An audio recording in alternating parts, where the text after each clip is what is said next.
Hey guys, welcome back to the channel. This is story about what if Naruto Reincarnation of Hamura Part 1. Before I start, please do support for more amazing content and comments for Part 2.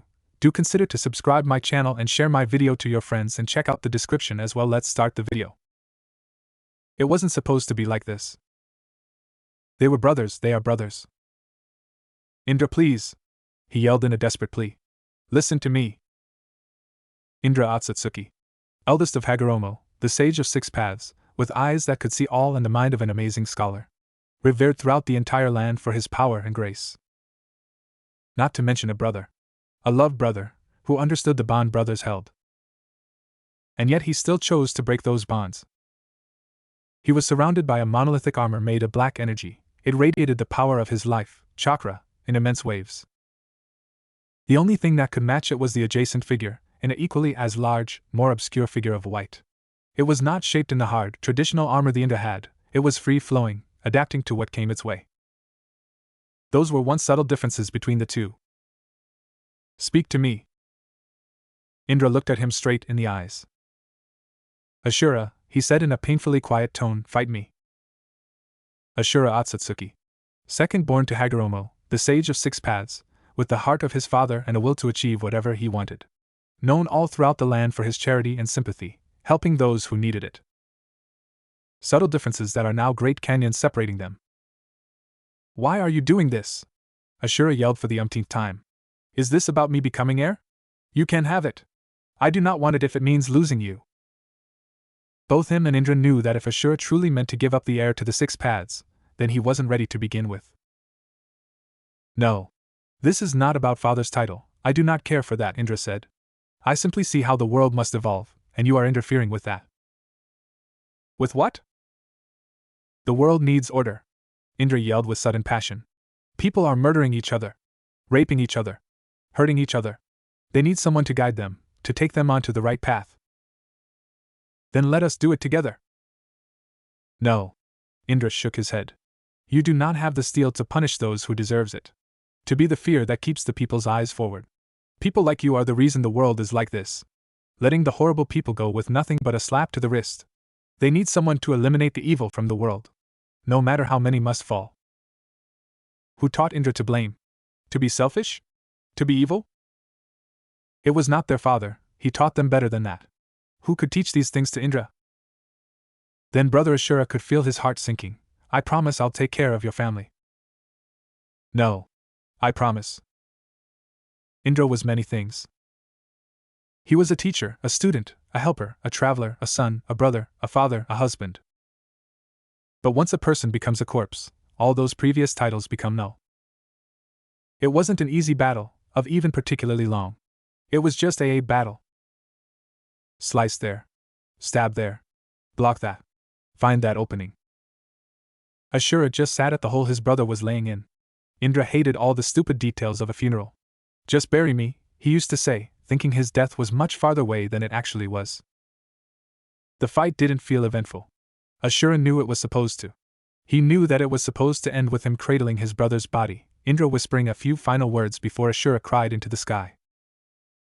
But it was simply a stab, and then a dead body hitting the ground. How dull for a battle between two strongest beings on the planet. Hello, Ashura. Ashura felt shocked, but couldn't express it. Was Indra the only one who died? He felt pretty dead. He turned around. Uncle Hamura, what are you doing here? Hamura Otsutsuki, brother of Hagoromo, the sage of six paths. One of the first two to be born with chakra, with power that even Ashura couldn't imagine. Known for slaying the Jubi and bringing stability to a dying world. And a resident of the moon, something he and his brother created. Traveling from the moon to the earth took time and energy, something that restricted frequent travel. He had a reason to be here. Hamura looked grave. Indra was a good man. Did you see him at the end? Ashura questioned. Rabid about ruling the world. That was not him. Ashura just waited for him to elaborate. When we defeated my mother, we noticed something shoot off from her, Hamura started, referring to him and Hagoromo. We spent time looking for it, but not a single trace was found. We assumed it was just a rouge spark of power. My mother had a rather explosive demise, but we always kept an eye open. I assume that whatever it was you guys saw has resurfaced. Hamura nodded. Yes, some sort of offspring my mother created. It must have been the one to seduce Indra with darkness. Ashura felt an anger flame up inside of him. The beast that ruined his brother was out there. Can we find it? Ashura asked. I have a few ideas of where, Hamura replied with a nod. In terms of tracking the beast, Ashura knew Hamura operated in ways not even he could understand. Best to let Hamura keep his means to himself. Uncle, do you have any idea what exactly is the thing we are hunting? It was a tad late to ask, but to say the situation was out of hand would be an understatement. I have heard whispers, Hamura told him. Nothing but small noises in the wind. Zetsu. Zetsu. The name of a soon-to-be corpse. Ashura knew they arrived when the stench hit him. Bodies, rotting bodies. Multiple bodies. The smell alone could deter animals of all sizes, humans no exception. They were still in a forest, but in front of them was a small rocky outcropping with a cave inside of it. Very well concealed, it would be impossible to see if there was not any indication it was there. The smell was the indication. Do you see anything? Ashura asked quietly. Hamura had his white eyes activated. Ashura did not know the true extent of what it could see, but he knew Hamura had eyes that actually focused more on sight than his father's Rinnegan. I do not see anyone inside, Hamura told him. Follow me. Ashura complied and followed his uncle inside of the cave. He could not avoid gagging as he walked into the cave. The smell had intensified tenfold. With watery eyes, Ashura could only stare in shock of what he saw. Humans. Desecrated humans. Men, women, children, there was no prejudice in whatever this beast was doing. Ashura looked at the freshest body that laid in the middle of the room. The skin was still the original color. It could not have been hours since it had died. Uncle, they were eaten. Hamura wrinkled his nose in disgust. Apparently the beast who did this cannot finish his meals, he commented with disgust. Ashura noticed the closest thing to a table in the cave. He approached it and looked at the contents it held. Some sort of stone tablets laid on it. Ashura glanced at the writing and gasped. Uncle, it is making copies of my father's tablets. Hamura frowned and looked at it. It is false information, he commented. It described how my mother is the key to salvation in this world. He wants someone to see this and try to revive Kagaya. Yes, a dark voice said from behind him. Ashura jumped away as the beast stabbed an arm through Hamura. Uncle! The beast kicked Hamura back and chuckled. I used a prototype poison meant to paralyze the bijou. I think subduing Hamura is worth losing it. Ashura took deep breaths to calm himself. I believe you know my name, the black humanoid figure told him. Zetsu. The last child of Kagaya, the Rabbit Queen. Ashura pointed his shakujo at it. Your plans end today. Honestly, the ability to sneak up on him and Hamura was terrifying. But a beast that hid in the shadows might not have the same prowess in battle. Ashura rushed forward, swiping his staff at Zetsu. Who took the hit? I play no games. Ashura was stabbed from behind. Your arrogance knows no bound. Arrogance? Perhaps. Zetsu chuckled yet again as he started to fade away. I expected the two of you to be thorns in my side, not my dinner tonight. And he was gone just like that. Ashura tried to stand up, but he could feel his chakra and muscles seize up. Whatever poison Zetsu was talking about was unbelievable powerful.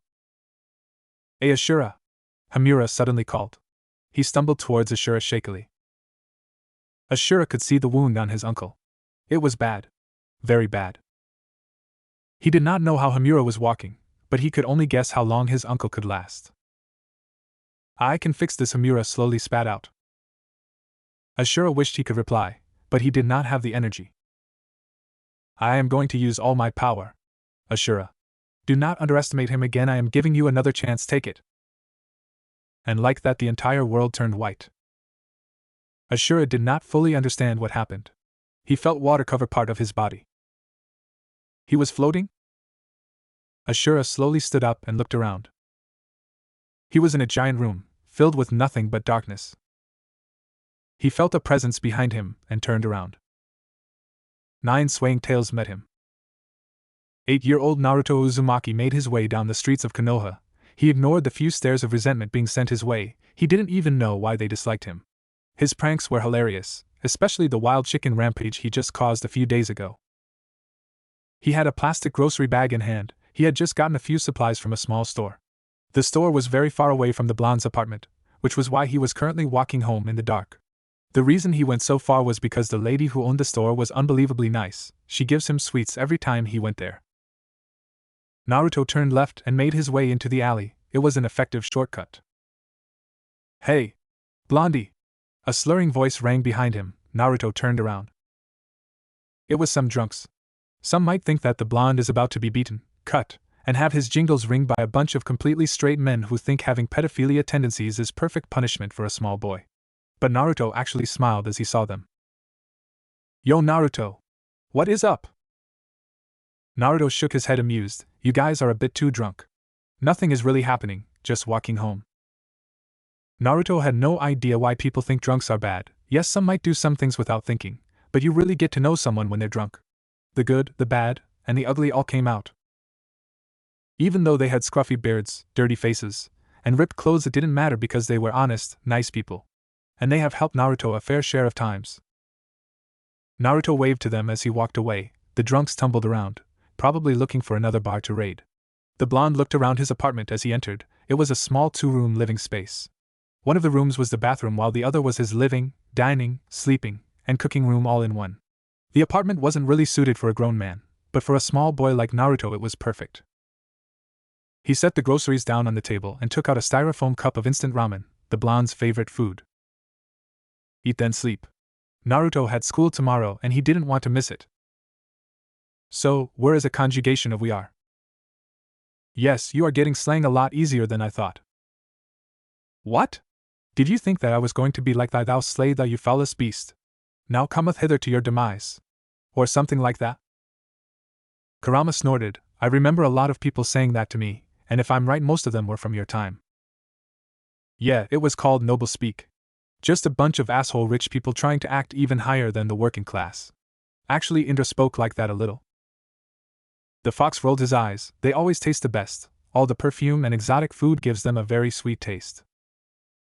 Ashura raised his eyebrows at his brother. Yes, Kurama was a little intense, but eating someone? That sounds like something Shikaku would do. I don't even think Son would eat humans, and I remember his appetite from father's barbecue like it was yesterday. Kurama chuckled a little. Yes, the eating contest father sure knew how to have fun. He was a good family man. Ashura nodded somberly. He looked down for a moment to see what Naruto was doing. Said blonde was furiously slurping down noodles. Ashura sighed at the boy's obsession with the strange food. Ramen wasn't around in his time, and he'd rather have a good fish than that. Naruto finished his meal and went to prepare for sleep. It seemed like a pretty typical night. But Ashura felt something. He felt like something was off. Kurama, I have a sense of foreboding. Yes. I do too. Ashura's mouth was a thin line as he examined the mirror. Something might happen to Naruto, and he had to be sure. Kurama, keep your eyes open. He didn't get an answer, but he knew Kurama was fully intent. Naruto got into his sleeping clothes. He put on his snug nightcap and turned off the single light in his room. The blonde was a heavy sleeper and was out in moments, completely untuned to the rest of the world. 3 hours later. Noises. Naruto heard noises. The blonde slowly opened his eyes. It was still dark in his room, so it was still late. Naruto was confused. He never woke up this late. Actually, he considered himself a very heavy sleeper. Naruto sat up and rubbed his eyes. He turned his head to look out his window. He could see the moon still high in the sky. It was probably around midnight, maybe a little later. But what caught the blonde's attention was a rooftop across from his apartment. A shadowy figure ran across the rooftop. It was probably a ninja since they lived in a ninja village. But something just seemed off. Something about it just rubbed him the wrong way. He felt something in his mind stirring, making him more awake. Follow him. A gentle but firm voice rang in his head. What? Get up and follow him. Naruto had no idea why an adult voice rang in his mind, but he felt compelled to follow it. He got up and made his way out his door. He took a deep breath before jumping onto a rooftop by his apartment building. He lost the figure and started to look around. Left. The blonde looked left and saw the figure before it went out of sight. Dorobo Hiritsuna was a shadow, nothing but a faint flicker of movement as he carefully made his way across Konoha. He couldn't fail his country. Kumogakure needed him. The Hyuga had a new child, the wife was also recently deceased.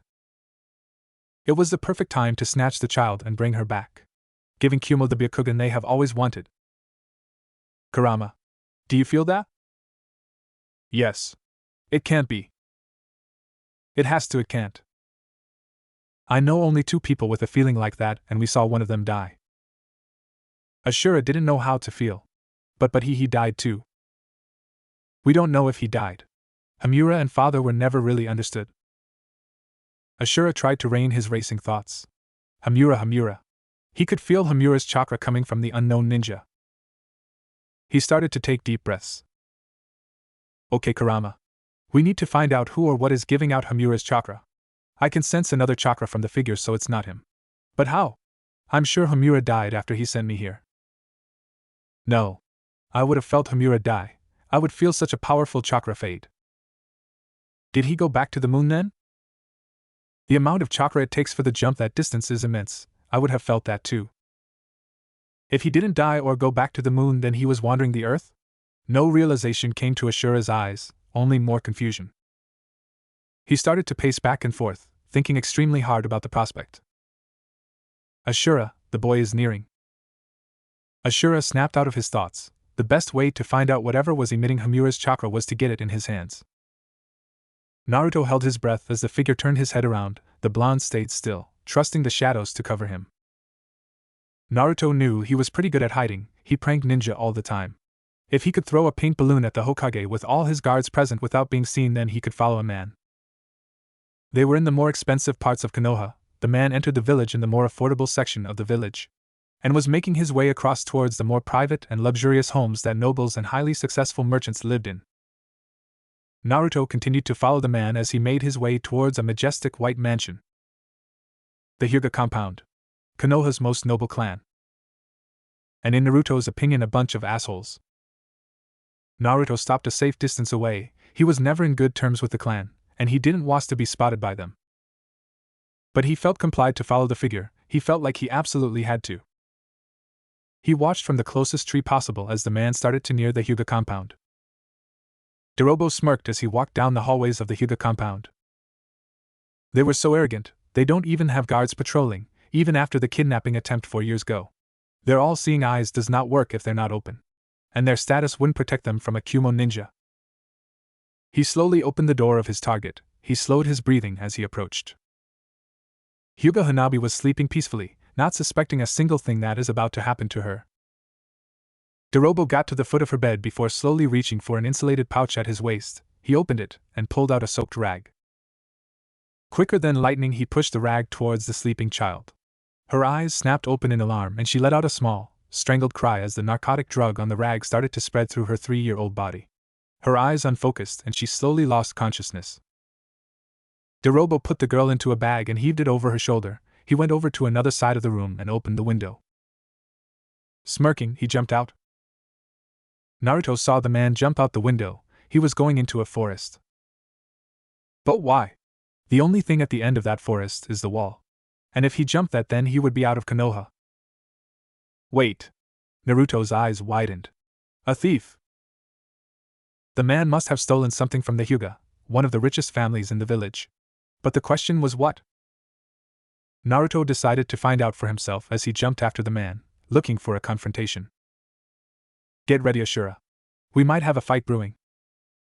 Oh, I'm ready. That man will never know what hit him. The man stopped in a small break in the trees. He opened the bag and peeked inside for a moment. But before he could continue on his way, he stiffened. He turned around, expecting to see an ANBU member or a member of the Hyuga clan. Hell, he expected to see the Hokage more than this. A boy. A small boy. Dorobo stared in mild shock. He never noticed the boy following him. Naruto opened his mouth. Excuse me, sir, what are you doing? Dorobo couldn't express himself. How was he going to explain this? What was he going to do to the kid? Dorobo steeled himself. The shinobi life included killing all, age didn't matter. Kid, I'm sorry. But I can't let you leave here, at least not alive. Naruto's eyes widened as Dorobo rushed at him, katana drawn. Duck. Naruto felt himself instantly comply to the voice in his head. The blade barely missed, and his nightcap was thrown from his head, landing a few meters away. Lean left. Naruto felt his body shudder as he dodged yet another strike, one that would have cut him in half vertically. Left. Right. Jump. Now. Kick him. Dorobo wasn't dressed in any body armor. He couldn't be identified by the Kumo white, so he wasn't protected as the surprisingly strong kick from the blonde impacted his stomach. He took a few steps back and let out a pained breath. He must have been underestimating the kid. This was no situation to hold back. Naruto was scared shitless. All of the blows he dodged was from the voice in his head and luck. But even Uzumaki Naruto can run out of luck, it was just a matter of when. Okay, Naruto. When I say go, try to rush the man. If you punch him, I can superpower your fist. Who was he? Who is speaking? It doesn't matter. He could read minds? I am part of your mind. Naruto wanted to ask more questions, but Dorobo rushed at him again. Naruto felt his legs start to move. He felt a tingling sensation in his feet before he was launched towards his enemy. The sheer speed made it difficult to breathe and see as the blonde seemingly approached his doom. Lower your head. Naruto fought the winds and lowered his head so he was face down. His body seemed to move on its own and his fist extended. Dorobo's sword was right above the boy's head, while Naruto's fist was in the thief's gut. Some sort of shockwave sent the older male hurling back into a tree. He grunted in pain. Naruto walked towards the downed man. His fist had a yellowish-white energy surrounding it. And to Naruto it felt like his arm was being inflated like a balloon. Dorobo growled. How was he beaten? How could a kid move so fast? Who had yellow chakra like that? A strange glow started to shine from the thief's jacket. He reached in and pulled out a strange circular tablet.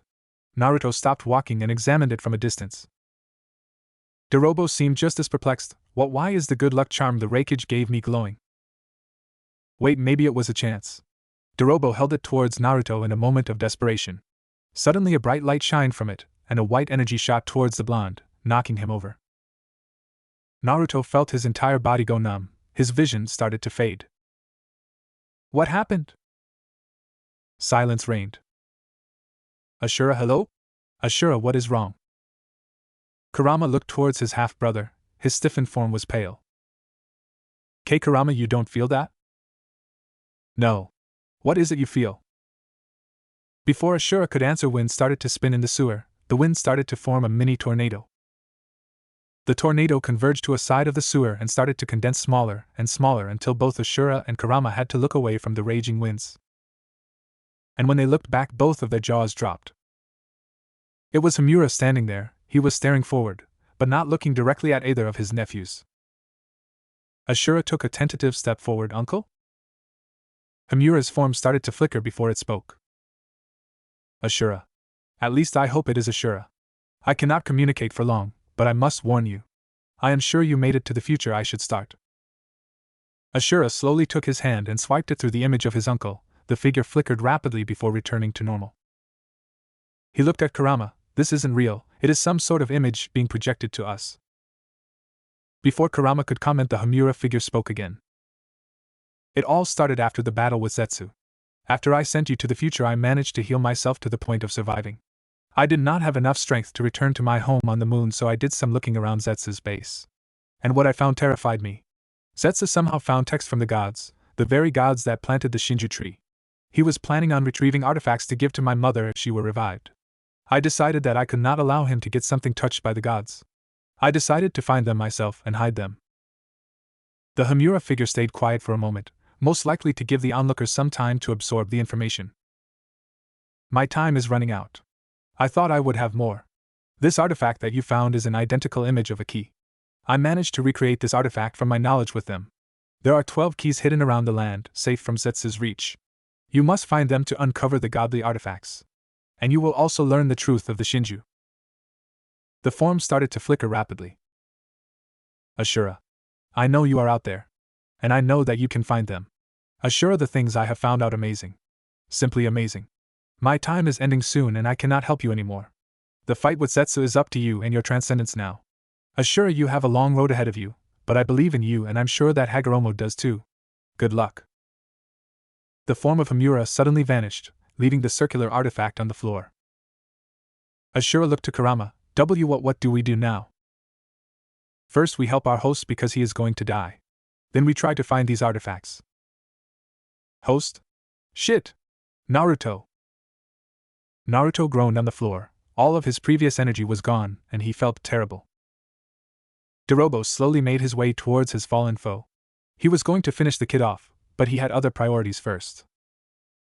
Namely the Hyuga girl he kidnapped. The drug wasn't going to last much longer, and he needed to get out of the village. He looked around trying to find the brown of his bag. He spotted a small part of it behind a tree. He walked over and picked it up, and when he did, fear sprung through him. He opened the bag, nothing. The girl woke up and escaped. He was seething as he faced the boy. He stomped forward. Boy! I will kill you!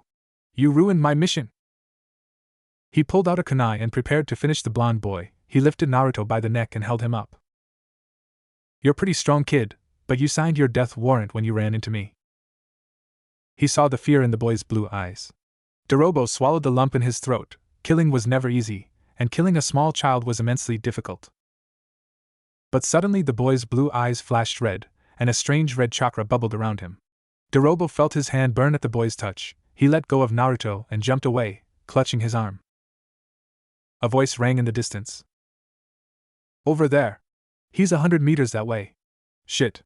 Konoha ninja were approaching, and no doubt the Hyuga were coming too.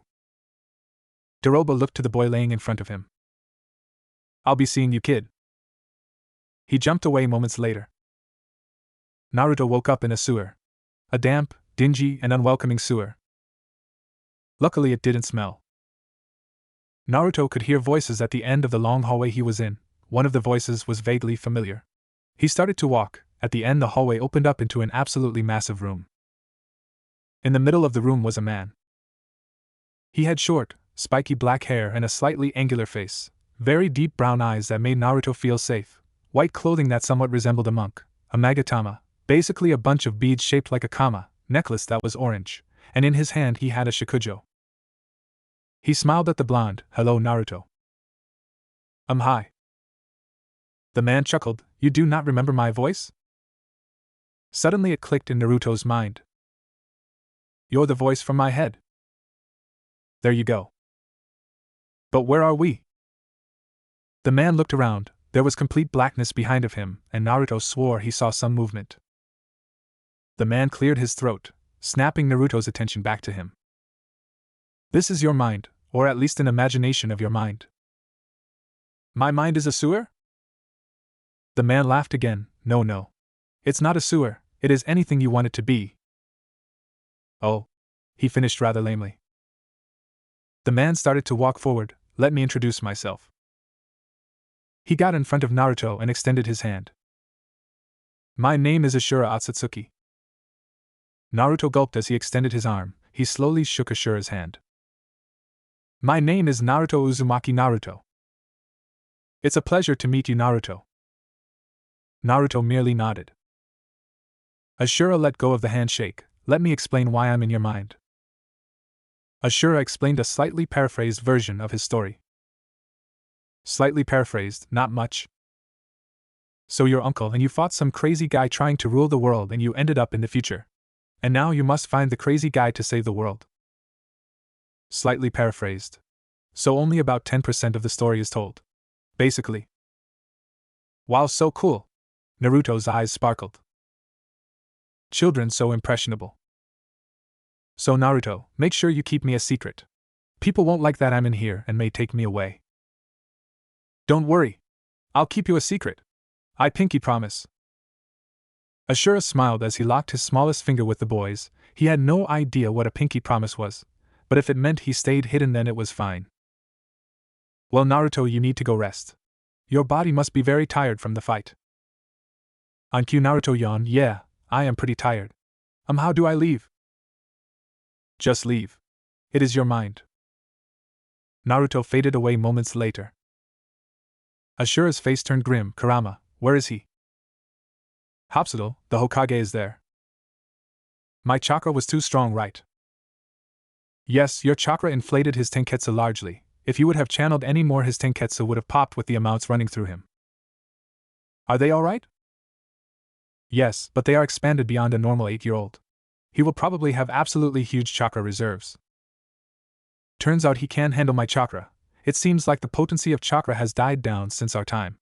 I'm going to have to induce small amounts into his system before he becomes a ninja. My power is something we need against Zetsu. Oh, and speaking of power, I'm not helping the boy again. Twice now I have saved him. Next time I will not do anything.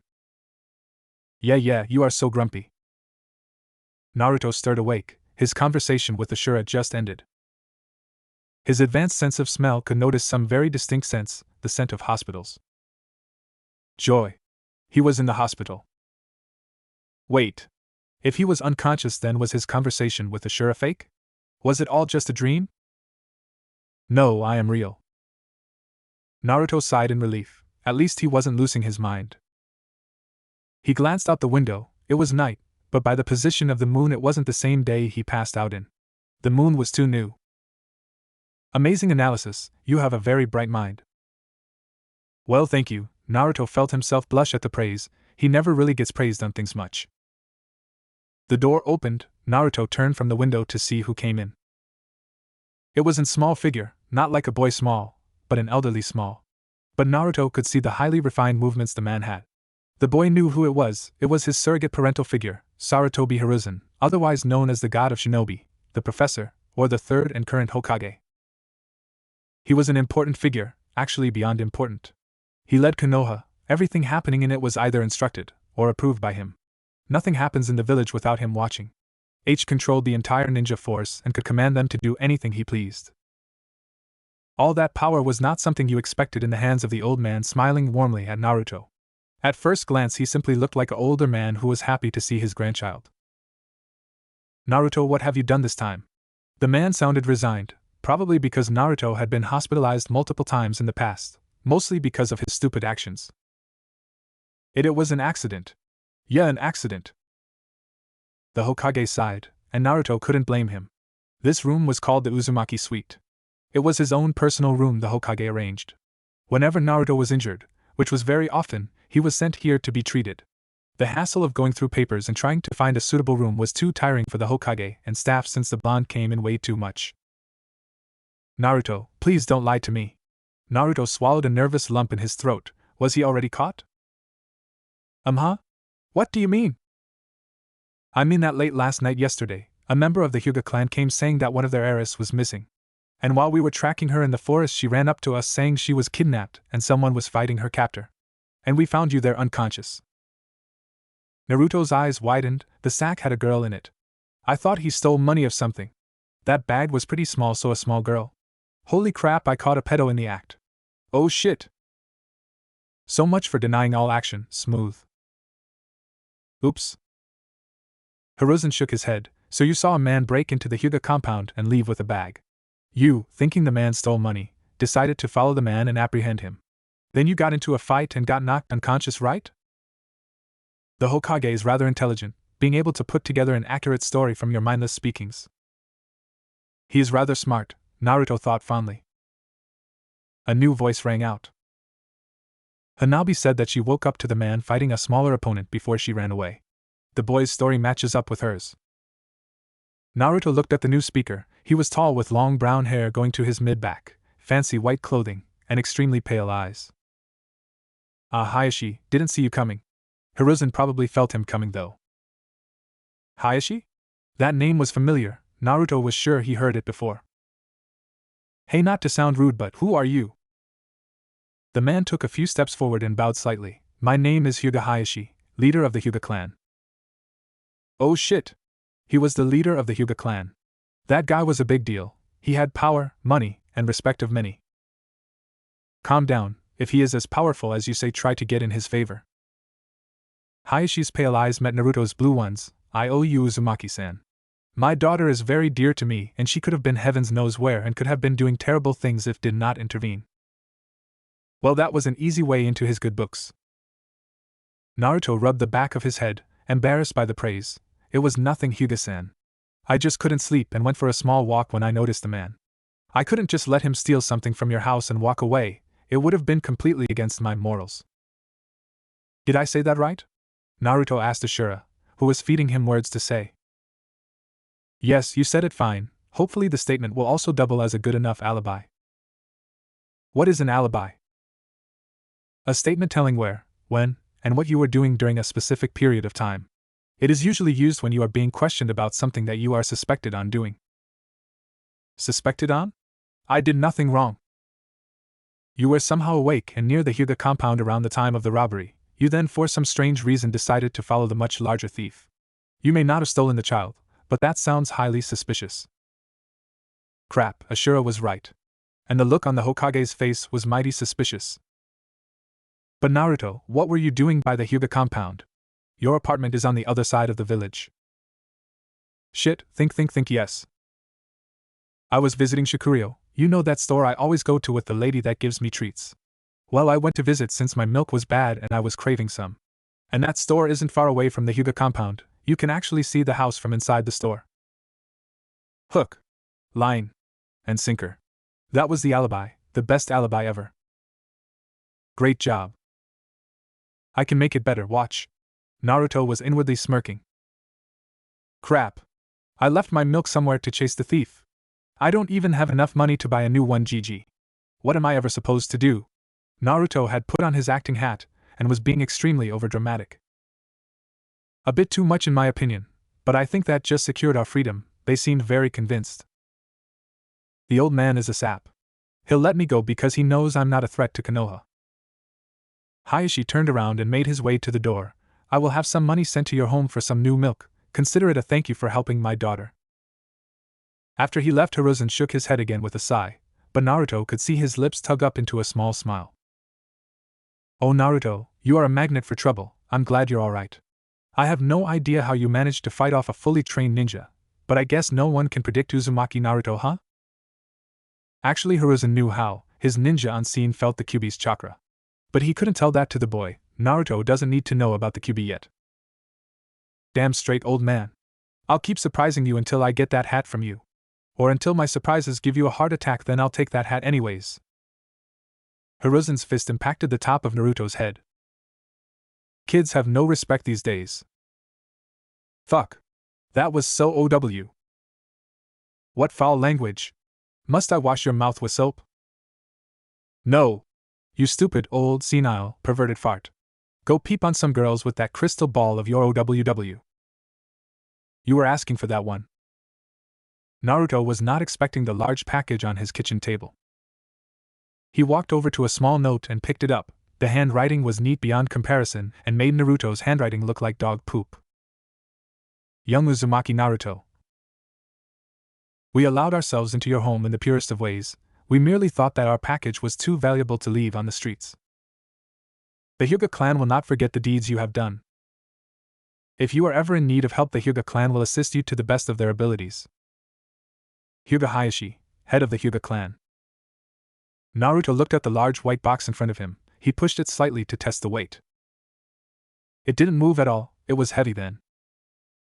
Naruto got on top of the table and took the top off the box. The inside was small white packages that was about the length of Naruto's fingertips to his elbow, with the width being around the size of both of his hands put side to side.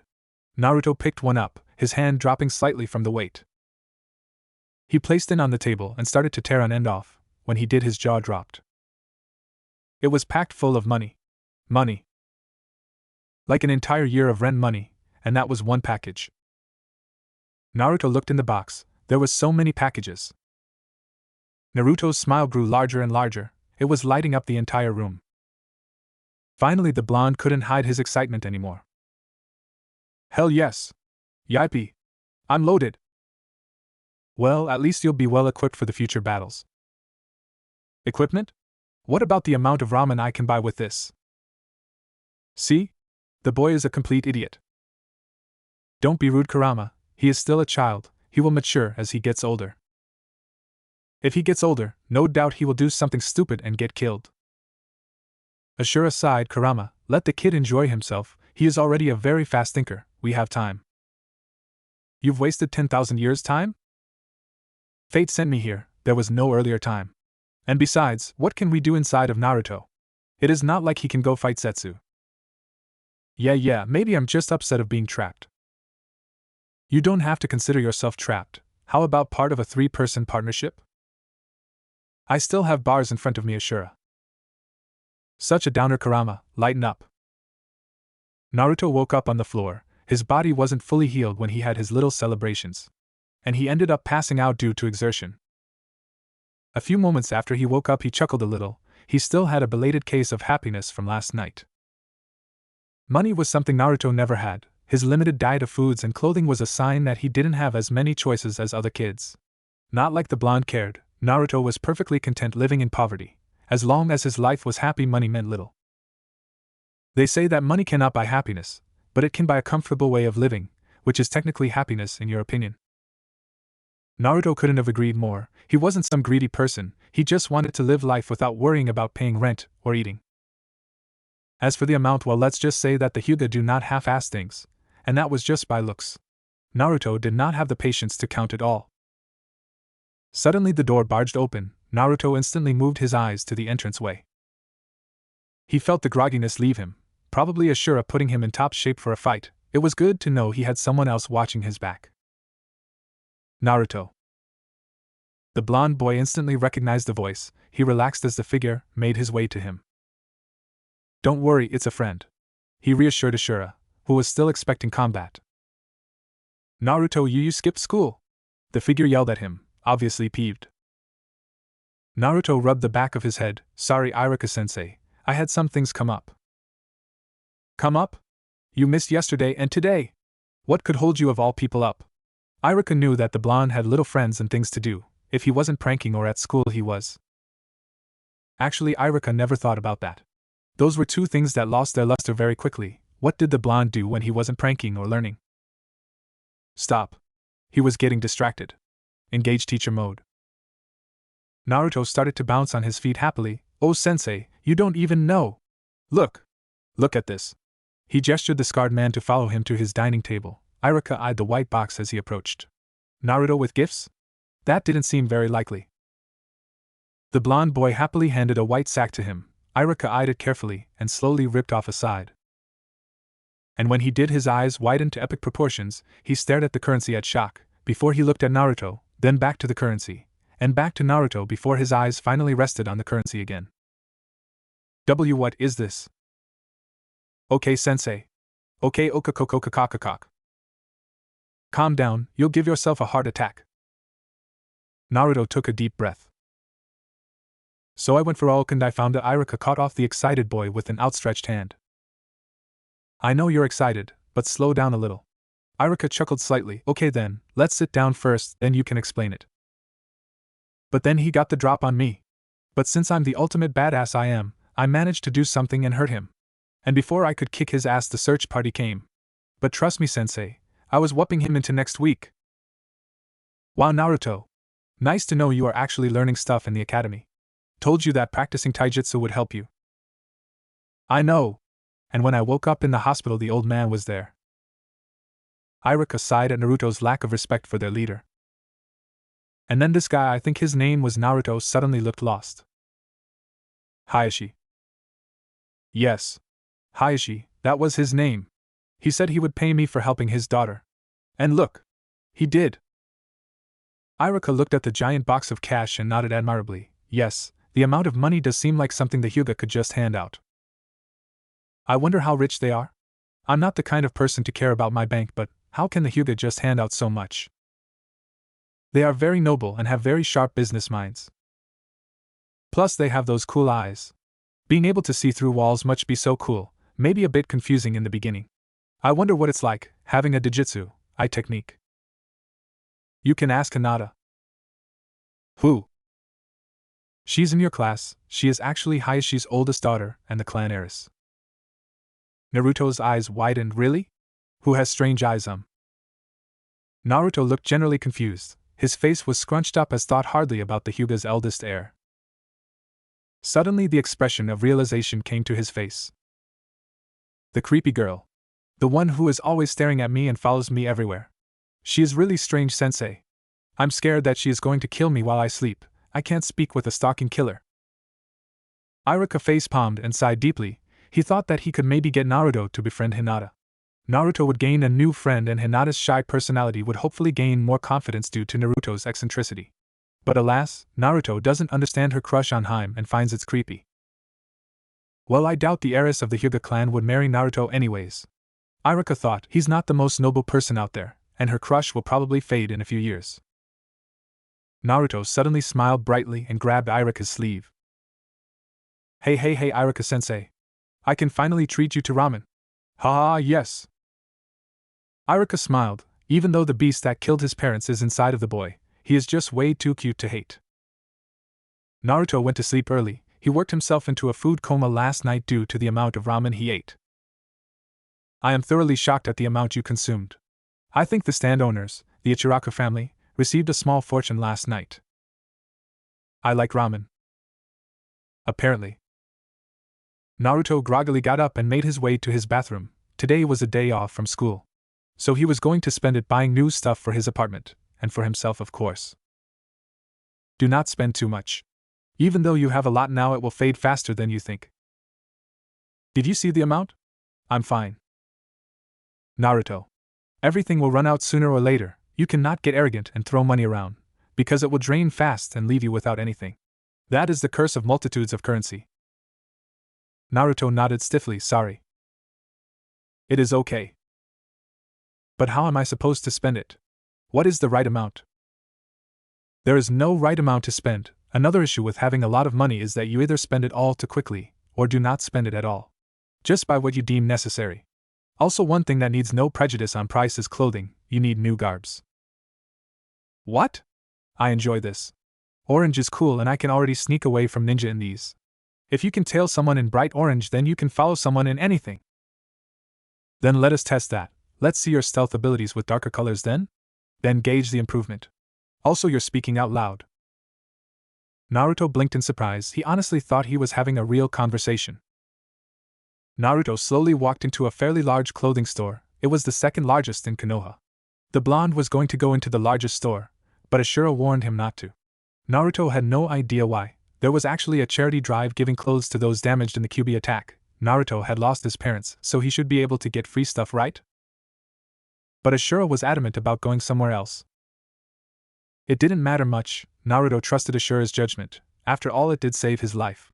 So if he wanted to go somewhere else, so be it. Naruto actually felt very shy. He never went shopping alone before. The last time was with the Hokage a few years ago. And that experience was frightening too. Naruto saw a lady manning the counter. She looked to be around her 40s, was slightly overweight, and had the most frightening expression Naruto has ever seen. Her face was extremely serious, like beyond serious. In Naruto's opinion, she looked like someone who ate a really hot pepper then got diarrhea. And while she was in the middle of the diarrhea, she realized she had no toilet paper. So basically furious. Stern. Pensive. Grim. She was looking at him and walked closer to him. What do you want? Huh? Naruto's voice was weak. It was even scarier up close. You have been staring for a while now. Are you here to shop or what? Her voice had the same heavy seriousness that her face had. See, can I? Yes. I welcome any customer who can pay. Age, ethnicity, and baggage doesn't matter. Only what you get and how much it costs. Even though she absolutely terrifies me, she has a somewhat good heart. Thank you, Miss Mrs.? Naruto had no idea what baggage meant. But he didn't want to ask this lady questions. Taransu. You can shop now, stop wasting my time. Naruto didn't have it in him to argue. He rushed over to the section of clothes his size and hid among the clothing. So if I need to be more ninja-ish, then do I need to be in all black? You're speaking out loud. People might think you are insane. I mean. Oops. Well, anyways. I think that every hero must have something to distinguish themselves from the rest. From what I heard from Kurama, is that people like the Yondaime Hokage had a white and red coat to stand out. The first Hokage had old red samurai armor he wore. The material wasn't very helpful against attacks, but his abilities made up for that. Also, the second Hokage always wore a fur lining around his neck. The Hokages have something that stand out too. Not just the Hokage, but they are heroes you know of. What about the old man? He is the Hokage. Ashura quickly cut off the connection between him and Naruto. Kurama? What does the monkey man wear to distinguish himself? Kurama, who was taking a nap, opened one eye lazily. He had some sort of ninja pajamas with a weird helmet. Oh, and a huge-ass staff like 3 times his size, hurts like hell. And with that, Kurama ungracefully rolled to his side and started to sleep again. Ashura reconnected with Naruto. From what I heard, which is not much since I am inside of you, is he has a very strange outfit. I cannot give much detail other than he carries a staff much larger than himself. Interesting. What should my distinguishing feature be? Good vocabulary with distinguishing. But I thought you already knew what the feature is. Huh. Orange. If there wasn't the world's most scariest female in the same room as him, Naruto would have jumped in joy. Really, Ashura? Ashura turned around to see Kurama, awake, looking at him. What? Trying to make him a hero. What's the issue with that? My presence makes his dark side more pronounced. Call it a side effect of being a Jinchuriki. He has a dark side, and a strong one at that. He may very well be a villain. But with 2 good people like us inside of him, we can help him control his darkness. It has been many years, Ashura. I am not good like you say. Ashura chuckled, and Kurama swore it sounded exactly like his father's. Oh Kurama, Dad has raised well. I know, with all my heart, that my brother is nothing but good. Maybe a bit misunderstood, but aren't us all a bit understood? At that moment Kurama fully realized why Ashura was chosen as the sage's successor instead of Indra. Ashura turned around to watch more of Naruto's actions, leaving Kurama there to contemplate. After a few minutes Kurama finally spoke. Orange though? That is a stupid color to be remembered by. Father and Hamura had horns, Kurama horns. The fox snickered, they pulled them off remarkably well. Ashura laughed heartily, yeah they did. After that both sons of the sage settled into a comfortable silence. Oh Kurama? Yes? You are orange. Shut up. 200 hours. 200 hours. 200 hours. Holy crap, did Naruto underestimate that time? After school Naruto had to spend 200 entire hours picking up litter, painting village property, and even polishing the Hokage monument. Like really? Wouldn't wiping it down degrade the rock or something? Wasn't rain enough to clean it? Naruto was no stranger to scrubbing down the Hokage's faces, but that was usually after he put graffiti on it. There is no need to complain. You were crying over how terrible you were to Mizuki. My moment of humanity came and went. Yes, I still feel bad, but as an 8-year-old boy I absolutely hate this. Well, you won't be 8 for long. Your birthday is in a week, right? Naruto hopped a little in excitement, making the creaky scaffolding he was on shudder. The blonde instantly grabbed for a pole to avoid falling off the mountain. Shit, that was close. Oh, sorry Ashura. My birthday is in a week, but you already knew that. Of course he knew, Ashura was locked inside of him since birth. I know, but a conversation will make your mundane task go by quicker. I appreciate that, and you know what? A story will help very much. Of course you want a story, How about this? Do you know of the forehead protectors that ninja wear? Obviously Ashura, every ninja has one. Well then, smartass. Why do I have one of almost the exact same design? What? Wait. You do have a one just like ours, how? His was almost exactly the same, albeit thicker and no leaf design. I assume it involves my descendants that founded this village. You know them as the Senju. What? You're related to the Senju? You can say that I am the original Senju. My father's DNA was messed up a little. You said he had horns, that's a bit more than a little messed up. Well, obviously. Anyways, back to why I decided to wear these headbands. Naruto sat at Ichiraku Ramen, the best, in his opinion, eatery in the entire village. The food was delicious, and the service was phenomenal too. Tuchi, the owner, and his daughter Ayam were some of the nicest people in Naruto's life. They cared for him and even gave him free food when he was low on cash, which he was not anymore. Naruto, Tucci called as the boy entered his shop. How is my favorite customer today? He started to prepare a new pot of ramen, knowing that the boy required an entire fresh serving. Just finished scrubbing the Hokage's monument. I swear I know the Yandame's face more than anybody now. Tucci chuckled nervously. Of course Naruto would know the fourth's face, they shared one. How about a free bowl for your hard work? Wiping the entire Hokage monument must be tiring. Naruto grinned as he shook his head. None of that. I have money now and I ain't going to cheat off your kindness. I am, who was just tending to a customer, looked at him adoringly. You are not cheating off it. Your happiness is more than enough payment. Naruto felt himself blush as he looked down. Thank you. His voice was quiet. They are good people, looking for more than just money. They're amazing people. Naruto muttered back. Tucci looked at him. What was that, Naruto? Nothing. Nothing at all. You need to stop talking to me out loud. And you need to find me some clothes. None of us are having any success in that. Ashura chuckled in Naruto's mind. Ayam walked over and set a steaming bowl of ramen in front of him. Naruto licked his lips and started to devour the food at an alarming rate. Oh. Ashura spoke in the blonde's mind. Someone familiar is entering the stand. Naruto turned his head slightly so he can look out of the corner of his eye. He almost choked as he saw the person. It was Iruka. Naruto gulped. Yes, Iruka was very close to the blonde, but Naruto did beat up his childhood best friend. He looked at Naruto and smiled lightly. Hey Naruto. Naruto finished slurping his noodle and nodded slightly. Hey Iruka. Iruka sat down next to the boy. Can I get the regular?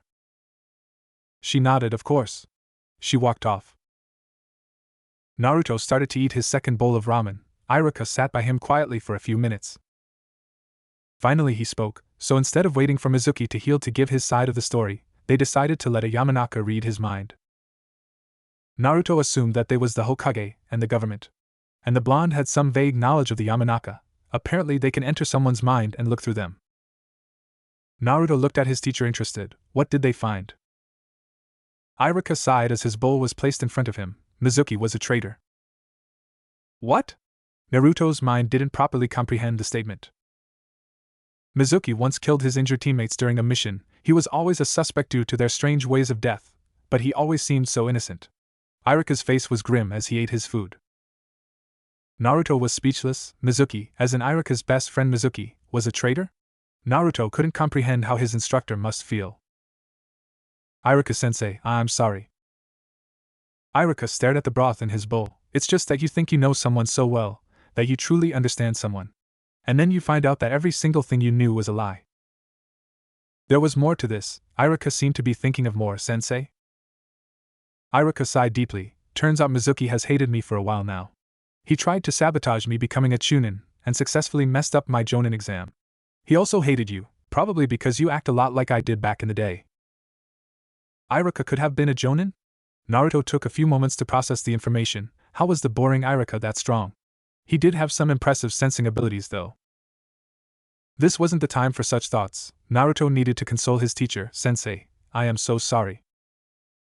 Naruto thought those were the right words, but Iruka turned to him in confusion. Sorry? Why are you sorry? My entire friendship with Mizuki has been fake. You just saved me from a life of lies. He smiled at the blonde. I guess I'm thankful to you. Naruto smiled brightly at his teacher. No problem, sensei. But there is something I want to ask. What is it? You said you acted like me when you were young? Iruka blushed slightly. It was a phase, I swear. You called for me, Gigi? Naruto asked as he stood in front of the Hokage. The old man pushed some paperwork aside as he addressed the boy. Yes, I wanted to talk about your punishment. You mean the community service and therapist sessions? Yes. The Hokage leaned back in his chair. You don't need to go to the therapist anymore. Huh. Not that Naruto wasn't excited, he was.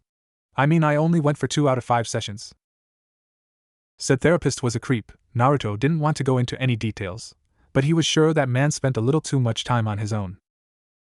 Stop that. The therapist was not trying to do things to you. I swear he was trying to piss me off. He was jerking me in all these directions for fun. That sounds way too sexual. Huh. What do you mean? Ashura mentally face-faulted. No matter how mature Naruto was, he was still 8. Hiruzen took his hat off and put it on his desk. As you know from Irika, since I let him speak to you about it, Mizuki has been convicted as a traitor. And since the therapist said that you find his sessions unsatisfactory, I decided that you do not need to go.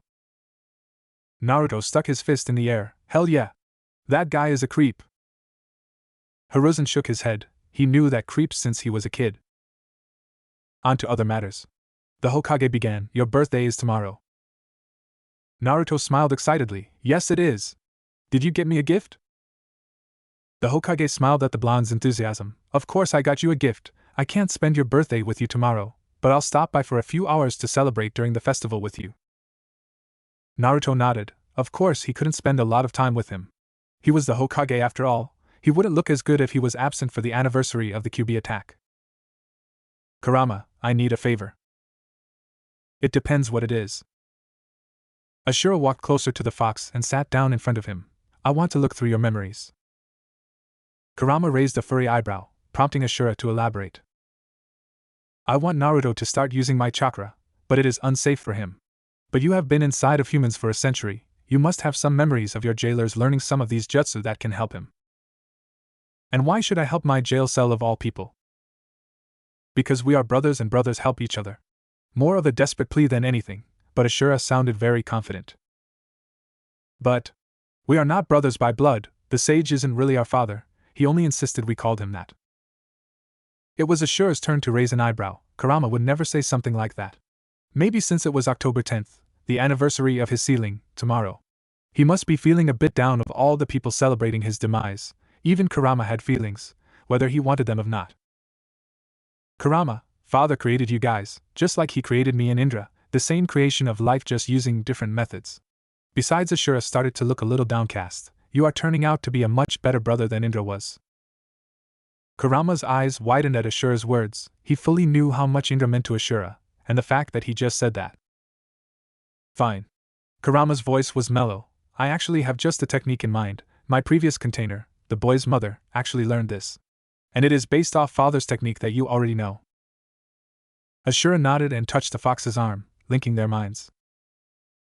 Naruto felt a light in his eyes, sunlight. Naruto opened them. It was day.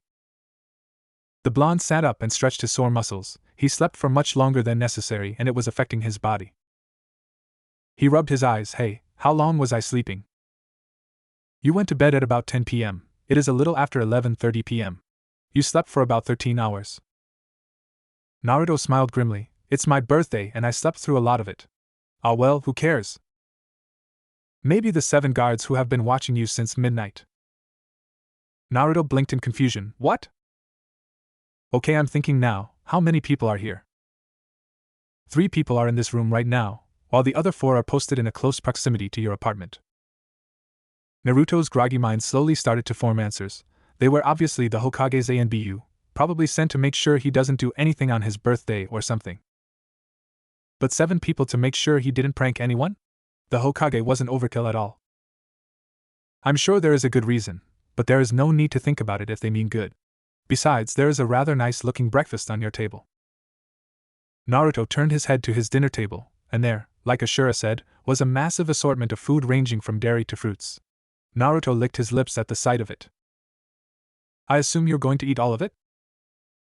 Naruto nodded and got up, heading towards his food. Well, if you're still hungry after this, which I am positive you will be, then I will show you some of the things I ate in my time. I can't cook. It was a simple and true statement. This is a rather simple recipe, it just takes a while to be finished. How long? Quiet, Naruto. The guards are listening. I will just stuff my face and they'll think that I made some strange noise while eating. One would think highly trained agents would pay more attention to what you of all people do. Naruto would have smirked if he wasn't eating. Ashura, everyone, and I mean everyone, underestimates me. Maybe it's my grades, or my clothing, but nobody thinks that I have some sort of super secret like I actually do. Usually if you dress like you do now, people will consider you a man. At least that was how it was in my time. Well, how about your father and uncle? The horns? They just scared the shit out of everyone, then the fear went away when they became gods. I still have no idea how someone could be born with horns. Maybe humans evolved so that they went away, but you don't have them. Naruto heard Ashura chuckle in his mind. Blame my grandmother, she was into freaky things. I guess stealing from the gods and becoming an insane tree is considered freaky to you, because to me it seems absolutely insane. Your definition of freaky and insane will change with age. A lot of your opinions will change with age also. Not all.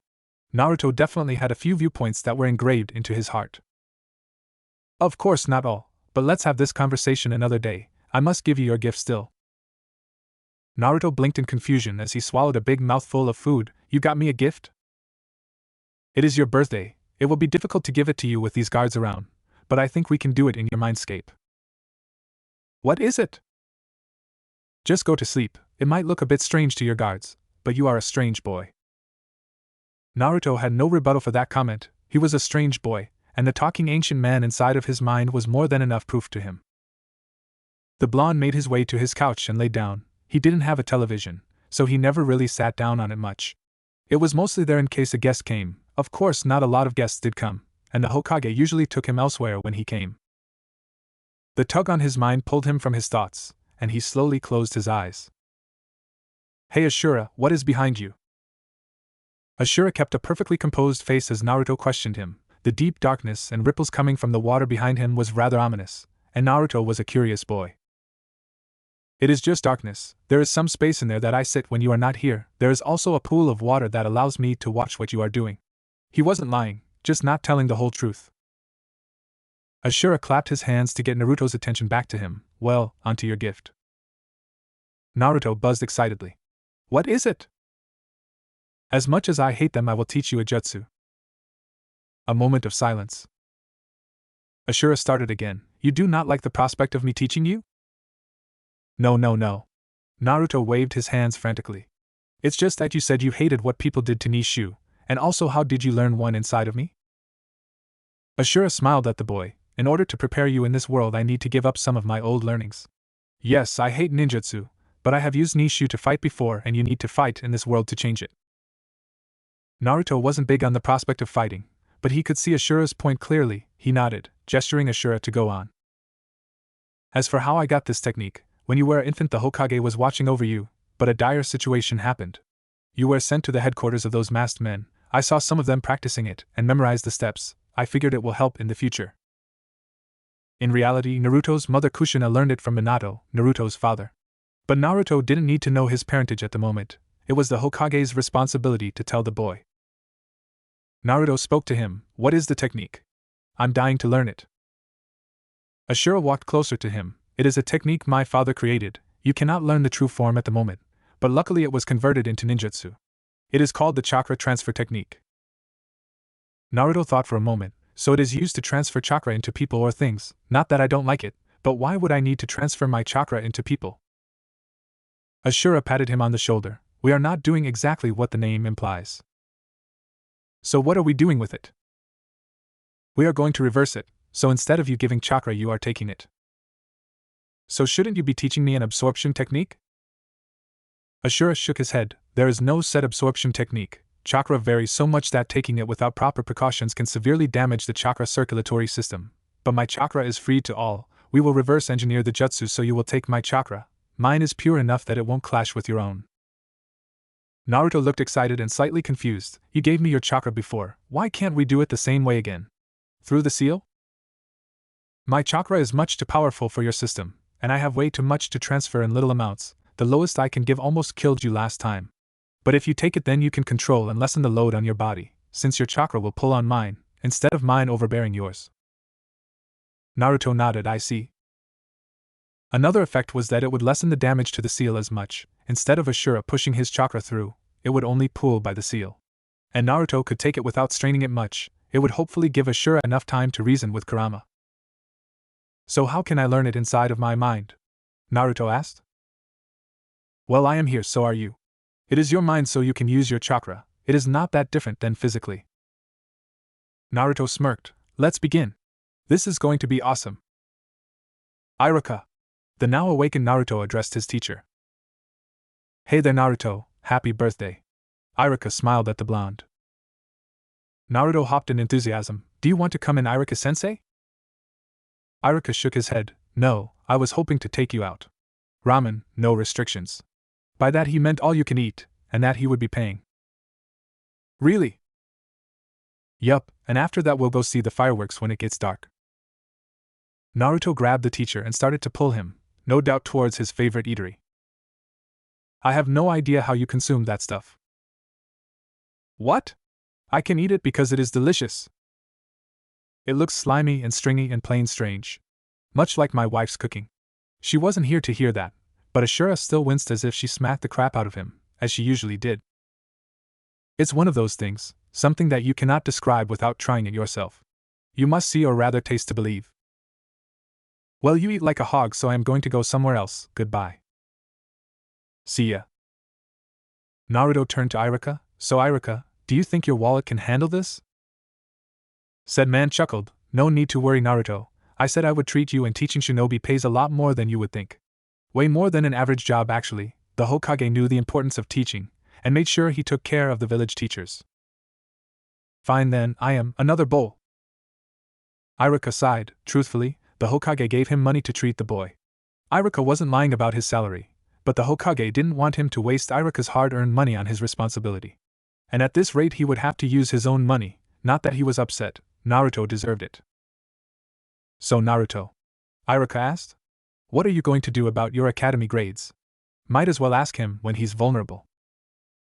Naruto eyed him as he slurped some noodles. When he finished he wiped his mouth on his sleeve and opened his mouth. What about them? Iruka shook his head. Naruto, your grades aren't the best. You're doing fine during literature and arithmetic surprisingly, given that you never study. You're only good on extremely ancient history, which we practically never go over. Everything else is lackluster. I don't understand. I think I have a lot of stuff down actually. What about my learning is lackluster? Naruto genuinely didn't seem to know. Your ninja skills. Iruka paused to gauge the blonde's reaction, which was puzzled. Your throwing is terrible. You can barely hit the targets. Your ninjutsu is pretty bad too, mostly because you can never do the clone technique. You don't even have a set taijutsu style. It is all instinctive, and I'm not complaining since you have good instincts. But they can fail you. Naruto did not seem disappointed as he usually was when Iruka talked about grades. He seemed indifferent.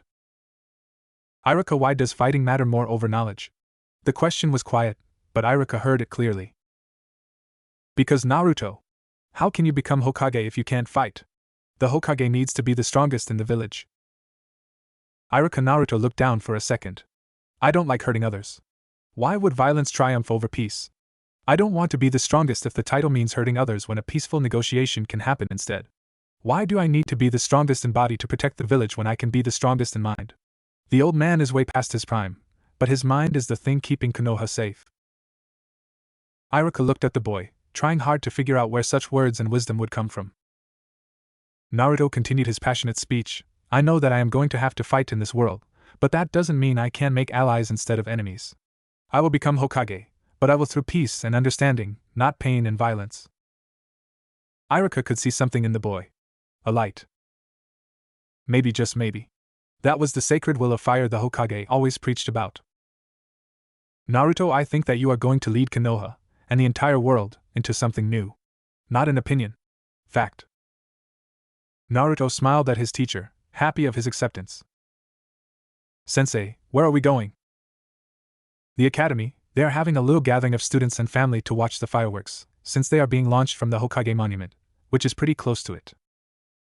Ah, okay. Naruto continued to walk alongside his teacher. Hey Iruka.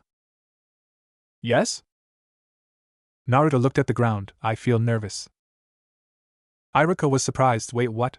Why do you feel nervous? Naruto couldn't find the words. I am scared of being rejected. There was his true feelings. Rejected by who? Everyone. Naruto's outburst made both of them stop walking. Naruto. It's just that everyone who I'm trying to make friends with will be there. And so will their parents. Who would want their child to befriend the stupid idiot in ugly orange clothes? Naruto was speaking frantically. Iruka spoke softly. Naruto, it's okay. He put his hand on Naruto's shoulder. Yes, you may not have many friends. But a lot of friends isn't necessarily a good thing. It's good to have good friends that you can trust with your life. Really? Naruto's voice was quiet. Yeah. Naruto, you never have to worry about rejection. Because you already have me, the Hokage, Tsuchi, and I am. Ashura. Naruto added mentally. I will be right by your side through all of this. Just stay with me, because tonight we're family. Naruto tried to hold it in, but couldn't. He started crying right there. This will be quite interesting. I wonder how fireworks have changed from my time to yours. Ashura. Where the hell have you been? You can't always rely on me. You need to grow on your own sometimes. And besides, I trusted that Iruka man in that tender moment. I knew he only has your best interest in mind. So you heard. I did. And thank you for considering me a friend. Naruto smiled. He saw many familiar figures as he and Iruka got closer to the academy courtyard. He gulped at the sight of many of his classmates' parents. Namely Shikamaru's dad. Holy crap, that guy was intimidating. My memory is a little fuzzy, but he kinda reminds me of Chiseishi a little. Wasn't he that really smart guy back in your day? Yes, I wonder. Wonder about what? Nothing relevant at the moment. Anyways, he looks much smarter than his son, so try not to get into a conversation with him. Naruto? The blonde looked at Iruka. I need to help the other teachers set up. I hate to leave you alone, but will you be okay? Naruto smiled brightly at the man. I'll be fine, sensei. Just go and make sure the show goes on schedule. Naruto was scared on the inside, but he could do it. Iruka smiled and walked towards the academy entrance, entering it. We're on our own. Naruto spoke quietly. This is going to be awkward. Probably. Naruto went and got a cup of juice from a nearby table decorated with assortments. He walked over to his favorite spot at the academy, a small swing hanging from a tree. He sat down and let himself swing a little, idly staring at the Hokage monument. He heard a snotty voice by him, "Hey idiot." Naruto knew who it was. Ino, good afternoon. He addressed the girl back. Ino flipped a bang out of her face and looked at the boy in disinterest. My dad told me to go say hi. He obviously doesn't know what kind of guy you are. Sassy. Beyond sassy. If she wasn't such a young, immature child, then I would say bitch ya. Naruto ignored that comment. What kind of guy am I? He would like to know what others thought of him. Ino seemed surprised by the question. Shut up, Naruto. What I was trying to say was us kids are grouping up around the back of the academy during the raffle. Huh? Raffle? Ino shook her head. Are you deaf too? There will be a raffle in an hour or so to get a C-rank jutsu. Even Sasuke came to get it. Ino was squealing at the end. Ashura sighed internally. Of course, Indra's descendant would only interact with people because of the promise of power. It was a trait that seemed dominant in his brother's line, it seems. Naruto spoke. Okay, I guess I'll be there. Ino nodded haughtily. I would not have taken no as an answer. Her eyes suddenly widened. I left my precious Sasuke with forehead. Crap. She ran away, no doubt to argue with Sakura. Naruto actually enjoyed the short conversation. It made him feel like a somewhat normal kid. But now it was back to being all alone, well, mostly alone. Naruto sat by himself for a few minutes. Oh hey, a familiar presence is near us. Naruto turned around to face none other than Hyuga Hayashi. Hayashi looked as professional as ever. You noticed me, impressive. He was mildly suppressing his chakra. Naruto bowed his head slightly in respect. Hayashi-san. A pleasure to see you always. Likewise. He gestured to his side. A small girl poked her head out and looked at the blonde. This is my youngest Hanabi. I believe that you have never properly met before. Naruto smiled softly at the girl. Hello there, Hanabi. How are you? She spoke with a surprising intelligence. You are the one who saved me, I guess? You have my thanks. Naruto's own vocabulary at that age was nothing compared to Hanabi's. She had an air of grace to her words. He looked at Hayashi impressed. You have raised quite the child, Hayashi. She will be an impressive politician one day. Hayashi nodded. It seems like Naruto understood the game of politics very well. Come with me for a moment. I'm sure more of my family will want to thank you. Publicly showing a political alliance. Smart. Hayashi led him to a small group of people, all Hyuga clan by their hair and clothes. Hayashi gestured to a girl around his age who looked very shy. This is my eldest, Hinata. I assume you know each other since you are in the same class. Naruto didn't really know who she was. He had seen her a few times, but never put the connection with her and Hayashi before. But this was politics. Yes, we know each other. It's nice to see you out of class, Hinata. He smiled at her in a friendly way. She turned red and Naruto saw her feet start to shake. She leaned on a boy next to her slightly. Why, yes. I hope the evening has been treating you well. It has, and no doubt the night will be much better. Naruto shot her his winning smile. She then closed her eyes and lost her balance. Hayashi was there and holding her upright in an instant. Naruto shot him a confused look. Is she okay? She is currently ill at the moment. She said that she was fine, but I was wondering why she wasn't speaking all evening. Do not worry though, the illness is not anything serious. A perfect lie. Naruto instantly believed it. Ashura snorted, before exploding into laughter. What's so funny? You haven't noticed? Oh man, you need to find this out yourself. Well, I'm in the middle of an important conversation, so tone down. Hayashi gestured to the boy Hinata was leaning on. This is my nephew Niji. I'll leave you two while Hanabi and I take Hinata to get some water. And with that he left. Niji eyed him. I thank you for saving Hanabi-sama from her captors. You helped our clan more than you realize. Hanabi-sama? You are cousins, and you are older. Why the sama? Niji had a distasteful expression on his face. I am a member of the branch house. The Hyuga clan are split up into the main and branch houses. The main house controls the branch house, so I must show respect to my superiors. It's a barbaric system actually, filled with slavery and torture. Kurama told Ashura that, apparently changing that system was part of the 4th Hokage's agenda before he died. I do not mean to insult your family's customs, but that system will not last long in my opinion. I do not think that it is effective or particularly moral. Niji didn't seem insulted at all. He actually had a respectful look on his face. I personally agree, but I cannot do much as is. A branch member can do very little, only the clan head can. Well, Niji, with only the best interests of the Hyuga clan in mind, I think changing that system will benefit them more than hurt them. I will be sure to voice my support if that discussion ever comes up openly. Both boys knew of the political game happening. Niji was aware of Hayashi aligning himself towards the blonde. Niji didn't know why Hayashi was so interested with Naruto, but it was obvious that Hayashi expected something big from him. In 10 years his voice might actually mean a lot. Niji smiled lightly to the blonde. I'm glad that we think so similarly. It is nice to have an educated conversation with someone around my age. Likewise. Niji activated his Byakugan for a few seconds, before deactivating them and looking at Naruto. Hayashi-sama is addressing some of the other clan heads, and it seems that the raffle will be starting soon. Hinata-sama and many other kids are pooling up over there. Shall we meet up with them? Naruto nodded. I think we should. Both boys set off together. You're oddly quiet today, Ashura. You are mingling with other people your age. There is no need to intrude. I enjoy your advice. Naruto, I grew up with a half-god dad with horns and a power-obsessed brother. I really have no experience talking with kids. You do not need advice to talk to immature kids that probably still play with dolls. Let me phrase it a different way. Your presence helps soothe the nervousness inside. I appreciate that. Hinata-sama. Niji addressed his cousin as him and Naruto entered the group of kids. She blushed slightly. Niji Naruto, she was very insecure, not the best personality for a future clan leader. You are thinking too political. Try to be a kid and have some fun. I never really hang around my peers before. What have you done for fun? I asked my wife. Excuse me? Ashura did not reply back. Hello, Sasuke. Sasuke looked to the one who addressed him, Naruto, impassively. He did not reply.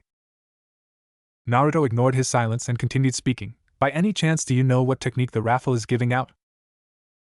Sasuke merely stared at him for a few moments before opening his mouth. I do not know, but it will be mine. Naruto did not know how to reply to that. Well, that was helpful, he added dryly. I'll be taking my leave, I guess. Sasuke grunted in response. Naruto was about to walk back from Sasuke's isolated spot to where Niji was standing when his ears suddenly twitched. Sasuke, do you hear that? Naruto's cheerful expression was gone, immediately putting Sasuke on edge. His face gained a seriousness as he concentrated on the sounds around him.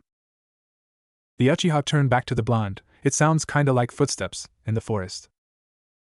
Naruto heard another noise, a metallic one.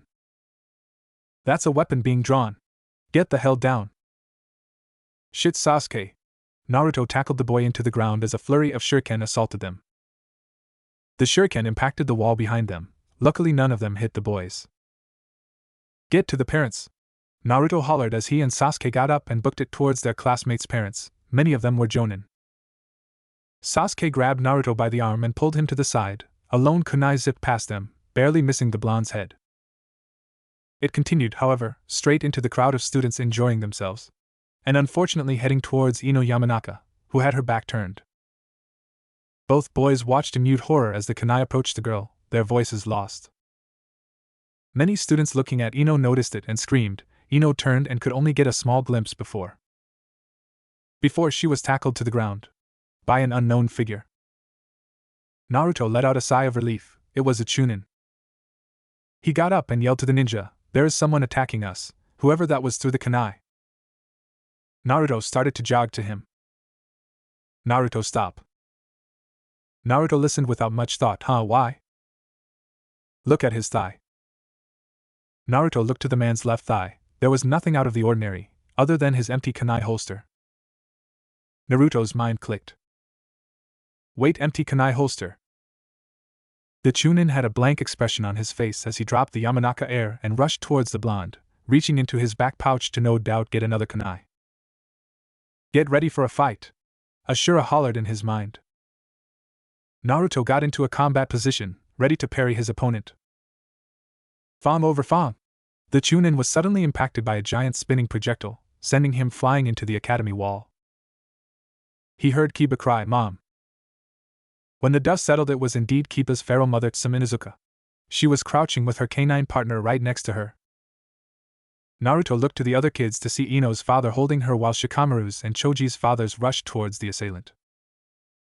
Hayashi stood in front of the students, no doubt with a defensive technique ready to use in case they were attacked again, and Shino's father Shibi stood in the back, doing something with the container on his back. Are you alright? Naruto looked to see Neji at his side, helping Sasuke up. Yeah, what was that? Before Neji could answer, Shikaka started to yell out commands. Hayashi, be a Kuganon. Shibi, scout the entire area for any other unknowns. I want Inoichi here and I want this man identified by anyone who has seen him before. Any detail you know, tell me. Shikaka spoke with such authority that even his son was surprised. The other adults complied immediately, knowing that Shikaka was the Jonin commander, therefore has full authority to command them. Sim got up and walked over to the fallen chunin. I saw him when I got here. I saw him bringing some fireworks for the festival. Hayashi walked near her. His chakra system is fluctuating rapidly. The pathways to his brain is not normal. He was not coherent when he attacked us. The Nara head nodded as Choza tied him up. Shibi? Naruto looked to see multiple small bugs being released from Shibi's long sleeves, flying into the forest in every direction. Clear for a kilometer. I will keep that perimeter. Those bugs must relay information back to him. Interesting. Very organized, very effective. These shinobi know what they are doing. No doubt they have been through war by the looks they have in their eyes. Makes me feel safe. That guy was aiming for me. Inoichi put his hand on the chunin's head. Permission? Mind reading was a very dangerous art. Using it on an unwilling ninja could destroy his mind. And the fact that the intended target was a Konoha ninja meant only the highest in ranking could authorize it inside of the village. Shikaku, however, was high enough. Do it. The children all watched quietly as Inoichi closed his eyes and stayed still. After about 5 seconds he cursed and withdrew his hand. His mind is blocked. When I tried to probe, a fail-safe kicked in. He's a vegetable. Naruto felt a slight fear in his chest. That man was practically dead now. Neji tugged on him. Come on, let's get to Hayashi-sama. We'll be safer there. Some track his scent to find out where he came from. Shibi, go with just in case you need to contact us. Hayashi, get to the Hokage and tell him what's happening. Shibi and Sim, being former teammates, complied without argument and jumped off into the forest. Hayashi made his way to the Hokage's office, which wasn't too far from the academy. I need to sneak away. Why? There might be more. Ashura didn't yell or anything, he merely pointed out the obvious. Exactly. He went after me. And if there is any more, then they would go after me too. I don't want to endanger the others. To Naruto's surprise, Ashura chuckled. Calm down. I did not say no. The man watching us, Choza, is talking to his son right now. Use that opportunity to escape. Naruto nodded and silently backed off into the tree line. Duck. Naruto dropped his head. A kunai whizzed by and impacted a tree near him. Naruto turned around to face the assailant. His eyes widened. Kotetsu. He's the one who guards the gate. He usually is very nice to you. Kotetsu had a blank face. He did not say a word. Kotetsu, what's wrong? Why are you attacking me? Kotetsu still had a strange expression on his face. He still stayed silent. Naruto, I do not think he is in the right mind. He usually is very talkative. Maybe what Hayashi said was right. Something is affecting their minds. Kotetsu rushed at him. And Naruto jumped away from a kunai slice. Are you ready to use my power? Yeah, let's do this. As if Kotetsu heard his thoughts, he pulled out 2-foot-long blades of his back, dual-wielding them. Naruto looked to his side. The kunai thrown at him rested in a tree next to him. The blonde grabbed it and wielded it his left hand. Go! Naruto quickly brought down a diagonal slice at his opponent, who parried with one of his blades. They stood in a small power struggle, which wasn't going to last long. Naruto took advantage of his smaller size and went to kick out Kotetsu's legs, only for him to jump back. Naruto cracked his knuckles before channeling his chakra. Rat. Hare. Horse. Dog. Chakra absorption technique. Naruto felt his right hand tingle, and he could feel Ashura's thick chakra pooling in the seal on his stomach. He placed his hand on the seal and pulled. His entire body tingled as Ashura's chakra flooded him. He could see the white energy being dragged into his hand. Kotetsu rushed at the blonde, swinging both blades at different angles, making it impossible to block with only one kunai. Naruto brought up his kunai hand to block one knife, while using the other to grab Kotetsu's wrist. Kotetsu was bigger, and therefore stronger, than the small boy. And the block would have done nothing if Naruto wasn't reinforced by the foreign chakra. Naruto quickly brought up his right foot and kicked the Chunin's stomach with all his might. Kotetsu's flak jacket absorbed much of the impact, but the kick left him doubled over. Naruto took that opportunity and firmly grabbed Kotetsu's wild black hair. He roughly pulled his head back before slamming it into his knee. Blood exploded out of the Chunin's nose as it broke and Kotetsu's body limply rolled to the ground. That was surprisingly easy, Naruto said slowly, in awe of the power he just used. You're not that strong, Kotetsu, or whoever is controlling Kotetsu, did not expect such a strange power to come from you. They were surprised. Way to burst my bubble, Naruto finished lamely. Enough. Did you notice where he came from? No, not really. Around the back of the Hokage's monument. That's where Irika and the others are setting up the fireworks, Naruto exclaimed in shock. We need to hurry then. Naruto set off running. Shit! Naruto just barely managed to sidestep a flying kick from yet another Chunin. He felt the back of his neck tingle and turned slightly to see a giant fireball rushing towards him. Just like we planned. White chakra pooled around the boy's back and a giant white hand of energy shot out of Naruto's shoulder blade. It grabbed the fireball and quickly extinguished it. Two of them, damn it. Naruto looked between the one standing rigidly in front of him and one crouched in a tree a few meters to his side. The one in the tree tensed his muscles, about to pounce. 8 trigrams, 16 palms. Naruto quickly ducked underneath a sword slash and hit his opponent in the stomach with a chakra-enhanced kick. Naruto looked to his side to see the Chunin in the tree collapse to the ground. Niji! What are you doing here? Niji poked the Chunin Naruto kicked multiple times, no doubt using a Hyuga technique to subdue him. You do realize we were speaking when you snuck away, right? And I decided to make sure you were not getting into trouble, which was apparently a good decision. Naruto nodded, well, thank you. His face gained a more serious edge, but onto another matter, these Chunins. There's something wrong with them, I know. The one I attacked should have noticed me immediately since I cannot mask my chakra signature. Naruto prodded the Chunin with a sword with his foot, and this guy had the reflexes of a snail. I'm 9 and I defeated him. Do you have any ideas? Naruto pointed to his left. Whatever or whoever is doing this is behind the Hokage monument. All of these Chunins are ones working on the fireworks show. Maybe it's an attack on the village? Security is spread thin around the walls since a festival is a good time for another village to attack, and inside attack is unexpected. But the fireworks show, are they going to replace them with a bomb or something? Why target them? Niji shrugged and started to walk. When they don't fire, people will investigate. If there is people trying to do something, it is best to hit them while they are still building their plan. Both boys paid no attention to the fact that they were both not ninja, and that the enemy was probably much stronger than them. This is it. I see the fireworks set up right there. Naruto pointed to the setup. It was in the middle of a medium-sized clearing. There was a very small stone building next to the expensive apparatus. Niji activated his Byakugan. My senses are fuzzy. I can make out a large chakra in the entire clearing. We must be in the center of it since this is where the most is. Naruto looked around cautiously. Do you have any idea where the person doing this is? Chakra meant life, and only humans can use it in such a way. Naruto be damned if a ninja beaver or something did this. You are getting distracted. Refocus. Niji turned his head sharply to his right. I sense multiple signatures coming our way. Naruto watched in a battle stance, his stolen kunai at the ready. The figures entered the clearing. Well shit. Naruto gritted his teeth. He spoke slowly and seriously. Niji. What the hell is wrong with them? Their chakra pathways from the brain are completely messed up. I can probably disable them with the Hyuga taijutsu. We don't know what they can do. They outnumber us. Niji took a few steps back so he was closer to the blonde. I can identify them. Izumo is the other gate guard. Daikoku is my academy teacher. Suzume teaches special female classes. He looked at the blonde concerned. And you know Irika very well. Fire style, grand fireball. Naruto's eyes widened as Izumo weaved through hand seals and released his technique. Shit! Naruto yelled as both boys jumped away from the burning sphere.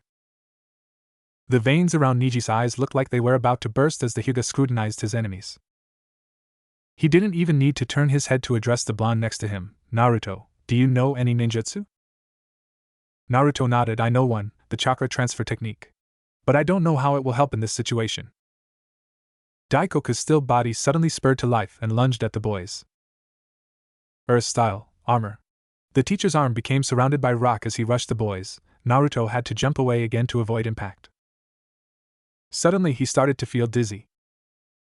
The girl is attempting a genjutsu on you. I got it. Naruto! Niji yelled as he attempted to poke Daikoku, only for it to be blocked by the teacher's stone arm. Suzume is a genjutsu type. I'm immune, are you okay? Am I? Naruto addressed his partner. With me here you will be fine. Niji! I can dispel them easily. Don't worry. Naruto's lie went over Niji's head since he was currently fighting. Suzume suddenly went completely still, and Izumo started to stir. The gate guard pulled out a strange-looking chain thing and started to spin it. That's a Kasari Fundo. It's also called Manriki Gasari or just Manriki. It is a weight attached to a chain. When you spin the chain, you add momentum to the weight at the end. A good swing can easily destroy your bones. Naruto nodded and held his stolen kunai tight. Izumo attacked. He swung the Kasari downwards. Naruto sidestepped and started to weave through hand seals. Rat. Hare. Horse. Dog. Chakra transfer technique. He restocked on Ashura's chakra. A chakra arm shot of the boy's hand and grabbed the chain, giving it a hard yank and propelling Izumo towards the blonde. Naruto put down the kunai, not going for a kill, opting to bring his fist up instead. White chakra pooled around his fist as his target approached. Izumo still looked completely emotionless as he went through seals in the air. Water style, syrup trap. A clear sticky liquid shot out of his mouth in a giant wave, heading towards the blonde at an alarming rate. Cover yourself. Naruto dropped the arm holding Izumo and formed a giant sphere or Ashura's chakra around himself. After a few moments, he dropped it. Remember, you can only manage one arm at a time. Around Naruto was a giant field of the strange liquid. The boy could see grass slowly float around in it. It's some sort of adhesive. Aid what? Naruto could hear Ashura sigh in his mind. Glue, Naruto. It's glue. Naruto could clearly see Izumo standing in it. But at closer inspection he was on top of it. He is using his chakra to stand on top of the glue. Naruto thought grimly. Naruto chucked his kunai at his foe. Izumo jumped in the air to avoid, only to be smacked like a fly into the glue. Naruto stared wide eyes at Izumo's easy defeat. I did it. Holy crap, was that easy? Naruto turned in Niji's direction. The slow-moving Daikoku started to move faster and faster, and was quickly overpowering the Hyuga. Shit. Naruto stared to run towards his comrade going to assist him. He felt a spell of dizziness. Another illusion, that girl is back up. Naruto looked to Niji's fight. Daikoku was moving slower now. Niji was looking reasonable fighting the older man. Ashura, only 2 people are fighting us at a time. Yes, whoever is doing this can only control a duo. If only one is controlled, then the power of the controlled will be much stronger. What should we do? Silence reigned for a moment. Fight her, I have an idea. Naruto ran towards Suzume with pace, getting near her in seconds. Suzume swung a fist at him. Naruto blocked with one arm and punched her in the chest. She stumbled back and coughed, looking dazed. She suddenly stiffened and rushed back towards the blonde. She pulled a kunai out of a back pouch, rushing forwards. Naruto ducked, dodging a killing blow. He swept his legs towards the teacher, knocking her off balance. Naruto quickly kicked her wrist, dislodging the kunai from her grip, before grabbing her from the collar and holding her up. What now? Daikoku could go full power at any moment now. Absorb the chakra in her neck slowly. Naruto listened and activated the chakra absorption technique. He quickly felt the tingling in his arm, and then pain. What? Ashura. It was a terrible aching pain. Redirected it and release it. Your body can handle 5 chakras in it. Naruto's arm started to pain immensely. What? Just release it. Just think it. Ashura's voice was a loud yell. Naruto held his opposing arm up, and quickly started flowing chakra to it. He felt the tenketsu in his shoulders and upper body tingle as the foreign chakra traveled through. With the chakra entering his left hand, it started to pain immensely. Naruto used all of his own chakra to push at it, trying to push the foreign chakra out. A sudden explosion of energy propelled him to the ground, dropping an unconscious Suzume to the floor. Naruto looked to see a giant wave of energy impact Daikoku, sending him hurtling into a tree. Niji looked at him in alarm. Naruto looked at his own hand in alarm. You pushed out the chakra very fast and suddenly, creating a projectile of some kind. That was amazing. Naruto had a slight giddiness to his voice. Niji deactivated his Byakugan and sighed in relief. Thank you, Naruto, for whatever that YUGH. He was cut off by a kick to the face that sent him flying to the ground. Niji. Naruto looked to the assailant. An emotionless Iruka. Naruto took a deep breath. You ready? Naruto gulped and nodded. Iruka leaped, weaving hand seals in the air. A fireball shot out of his mouth. Naruto swatted it away with a chakra hand, before jumping away from a kick. Naruto blocked punch, and then leaned back from a kick, only to roll on the ground away from another attack. Naruto grabbed Iruka's wrist and pulled on it. The teacher lost his balance. Naruto cocked his fist back. Before he attacked, Iruka hit him with a brutal headbutt, sending the boy flying back. Naruto realized this was a losing battle. He kicked, he blocked, he dodged. Iruka kept on coming with stamina. Iruka jumped back and started to go through seals. A torrent of water shot out of his mouth. Naruto ran, the torrent following him. The boy got behind a tree. He could feel the water pressure beating against his cover. When it ended, Naruto jumped away from his hiding spot, creating a hand chakra to squish Iruka. The teacher rolled out of the way and fired another fireball, only to be intercepted by a smaller ball of fire, coming from the woods. Naruto looked in towards where the fireball came from. He saw what seemed like the cavalry. Sasuke? The Uchiha jumped near the blonde. What is this? Mind control, I think. Naruto seemed more confused than anything. Like a Yamanaka? Like a Yamanaka? Iruka went back into action, not giving the boys time to plan. He fired 3 fireballs at the boys. Naruto back, Sasuke said sternly. He got in front and went through seals. Fire release, flamethrower. A continuous stream of fire shot out of Sasuke's mouth. He sprayed the opposing flames with his. The fireballs lost shape and dissipated. When it ended, Sasuke collapsed panting. An 8-year-old did not have the chakra capacity to do that. Are you alright? Naruto asked. Sasuke grunted. That took a lot. No more jutsu from me. Naruto nodded, and surrounded his arm with white chakra, forming a type of armor. He rushed to Iruka, and aimed a punch. The teacher parried and slammed his fist into the blonde's face. Naruto stumbled before trying to regaining his footing. Naruto couldn't get back into form as Iruka onslaught him. All Naruto could do was dodge. He ducked, he leaned, he parried, he ran. But he couldn't attack. That was Sasuke's job. He tackled Iruka down and aimed a hard kick to the chest. Iruka showed no outward reaction to the blow and flipped away, settling back into a fighting stance. Iruka turned only to see a streak of orange. Naruto swung around and put all his weight into a viscous roundhouse kick. The blow hit Iruka in the ribs and sent him sprawling into the ground. The human sacrifice created an arm of chakra, ready to absorb the foreign chakra inside of the academy teacher. But stopped at a voice. Naruto, I got this. Neji, who was holding his head, wobbled over. His fingers glowed as he poked Iruka multiple times. Neji noticed the two other boys looking curiously. My taijutsu style involves channeling chakra to your fingertips and using the Byakugan to seal tenketsu. Both Uzumaki and Uchiha nodded, getting the gist. Sasuke flipped his hair. What now? Naruto looked to the small stone building. Whoever did this is in there.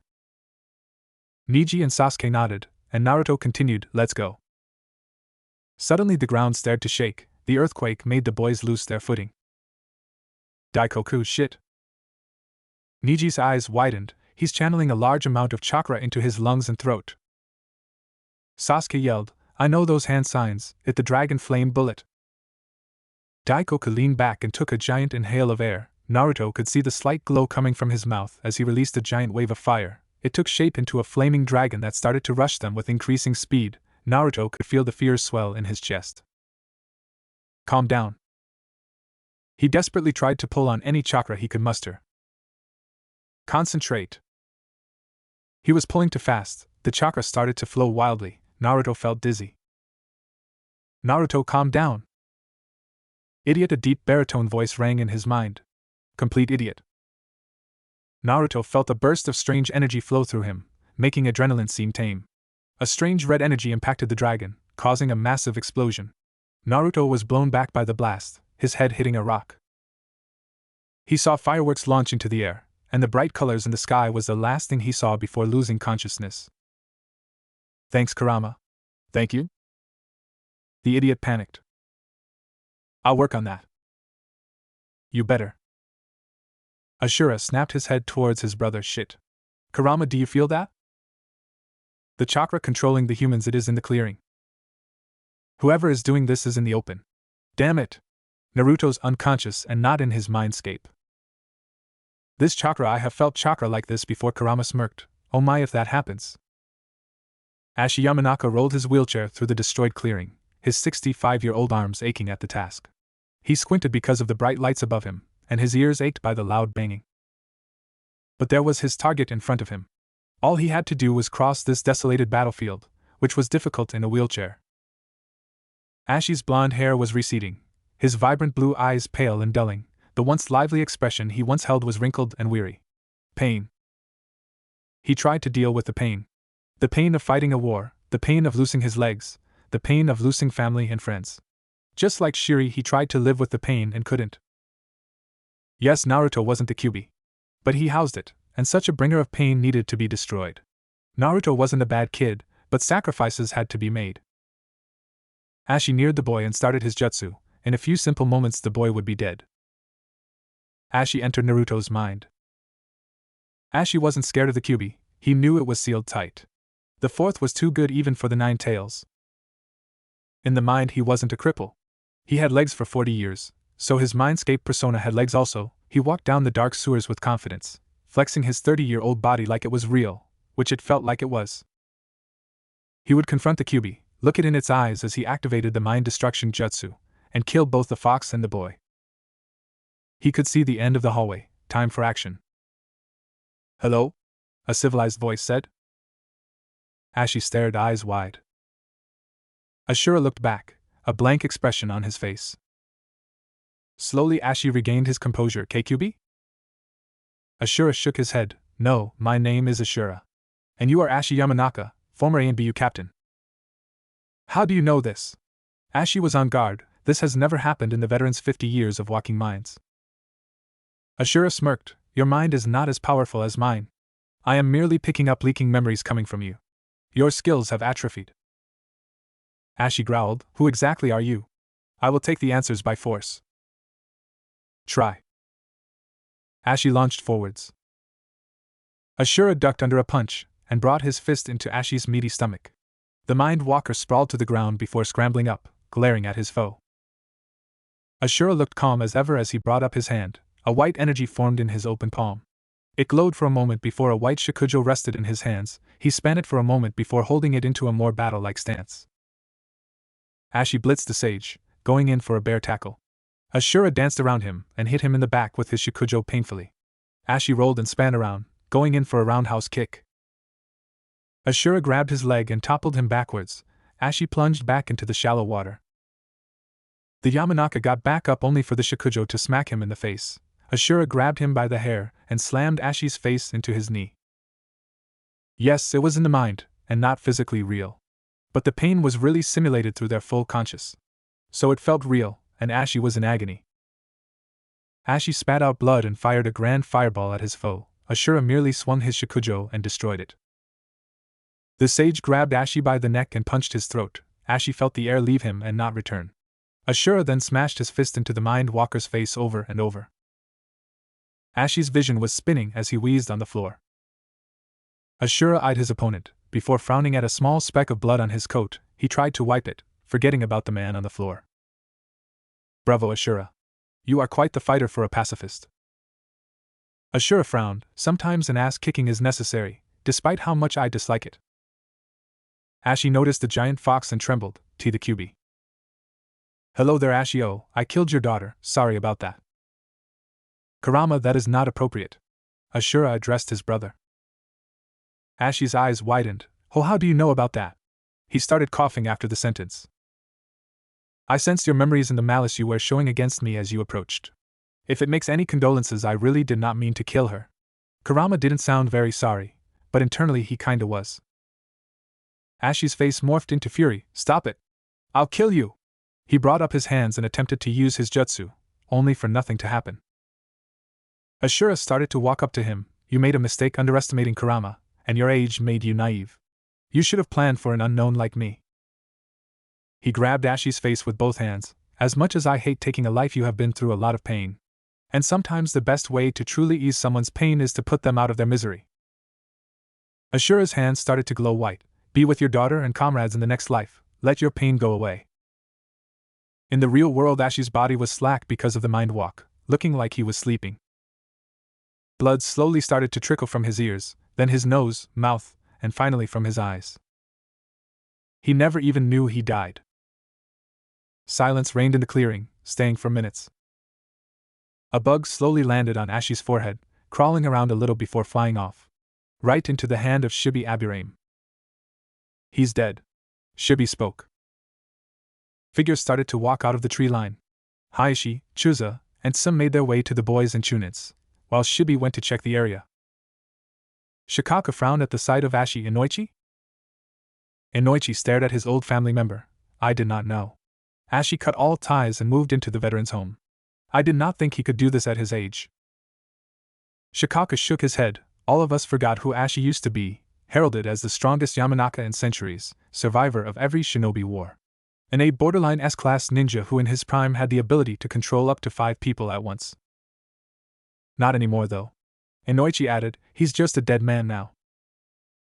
Report. A stern voice rang in a dim room. He reports to me, Danzo, he's my agent. Does it really matter, Hiruzen? Sarutobi took a puff of his pipe, a good stress reliever. Anyways, take that mask of dog. Dog nodded and took his special mask off. The dual-colored eyes of Kakashi Hatake stared at the elders, the Sharingan spinning for a moment. I tracked down every place Ashi has been the last few days, Hokage-sama. I found no suspicious place or any place out of the ordinary. Plain sight is one of the best hiding spots, Danzo added. Kakashi nodded. Yes, Danzo-sama. I checked for any trails and found nothing relating the Yamanaka clan to the attack. The closest scent of a Yamanaka is Inoichi's flower shop, which is still a quarter kilometer away. Hiruzen sighed in relief. The Yamanakas are not rebelling, no need for measures like the Uchiha. Kakashi, being Hiruzen's most trusted captain, knew of the Uchiha incident, and showed no outward signs or emotion. Danzo nodded. Good, the Yamanaka's interrogation abilities are invaluable. And they're good people. Irrelevant. Hiruzen stopped himself from bickering with his former teammate. Kakashi, tell me how Ashi died. From the autopsy, something went wrong in the mind-walking process. His brain was Kakashi couldn't find the right words. Mushed, grated, liquidated, completely destroyed. Hiruzen's face scrunched up in thought. Maybe, just maybe it was the QB. I am not quite sure how being a Jinchuriki affects the Mindscape, but Ashi probably ran into the QB. Hayashi did say he saw some of its chakra through his Byakugan. Is it possible Jinchuriki are immune to the Yamanaka? That information could be useful when we catch one. If we catch one, Danzo, we are not going to kidnap a nation's valuable weapon for no good reason. Danzo shrugged in response. Hiruzen took his pipe out of his mouth. Kakashi, dismissed. The ANBU left without a word. Thoughts, Danzo? Many veterans are losing their composure. We should assign their younger comrades or students to check on them to test their psyche. A different response than Danzo's usual kill-all-week response. The Hokage nodded. Yes, I was thinking the exact same thing for once. Hiruzen eyed his advisor. But this might not be the last attack on Naruto. We need precautions. I want him to come with me, but you will not allow that. The boy is growing immensely, being able to fight off Ashi's abilities at his age. His connections to the Hyuga, and now possibly the Uchiha, will help him also. I say we put stronger patrols in his area at night, and when he becomes a genin, give him to Kakashi. Hiruzen nodded, and hopefully Jiraiya will come soon. I doubt it. Hiruzen sighed. He'll come to see his godson sooner or later. I believe it will be later, and by then the boy will probably have no need for a godfather, or a real father. The Hokage caught the subtle meaning. I taught Jiraiya and know him, he'll come. And Naruto will learn who his father is in due time. Let's keep him invested in the village sooner before he leaves it. Your time is coming. Some might take that as a threat, but Hiruzen didn't. That is hopefully what Kakashi is for. Kids get attached easily. Too easily. You okay? Naruto groaned at Ashura's voice. Headache. He mumbled quietly. Here. Naruto's headache started to lighten. What happened? Naruto sleepily stared at his apartment's ceiling. How did I get here? Turns out Ashi was a Yamanaka. He went into your mind and I defeated him. The parents came a few minutes later and secured you guys. Well, what a birthday that was. I missed the fireworks. Shame. Well, the Hokage left a note on your table. I think he wants to see you. Naruto stretched as he got up. I'll go in an hour. Food first. Well, anyways, good job on using my chakra. It was a bit clunky, but you were effective. Creating chakra limbs was a bit weird. Your chakra though was amazing though, never felt so good before. Well, we used too much too fast. It seems like my chakra will only complement your fighting style, not be the main tactic. Shame, your chakra is one hell of a. Naruto searched for a word, chakra. He finished lamely. My chakra is unique, as you know. But one thing we have to work on was your composure. You freaked out. Naruto rummaged through his pantries. Yeah, I need to practice on a lot of things. Well, eat and get ready. We are training after you meet the Hokage. Hopefully in a few years you'll become perfectly comfortable with my powers. 3 years later. Are you sure it will work? Yes, Tanbo, with your information, and Shimon's clearance, we can pull this off. But this seems too difficult, impossible. It only seems impossible, but it is easier than you think. So we get the scroll then? We escape the village. Then where Mizuki? Where do we go then? Mizuki gave a sinister smile. Orochimaru, we go to Orochimaru. Tanbo gulped and slowly nodded. Okay, just give me the plan. Konoha Maximum Security Prison. Good afternoon, Shimon, or should I say night? Very funny, Gato. You're lucky you don't have the graveyard shift.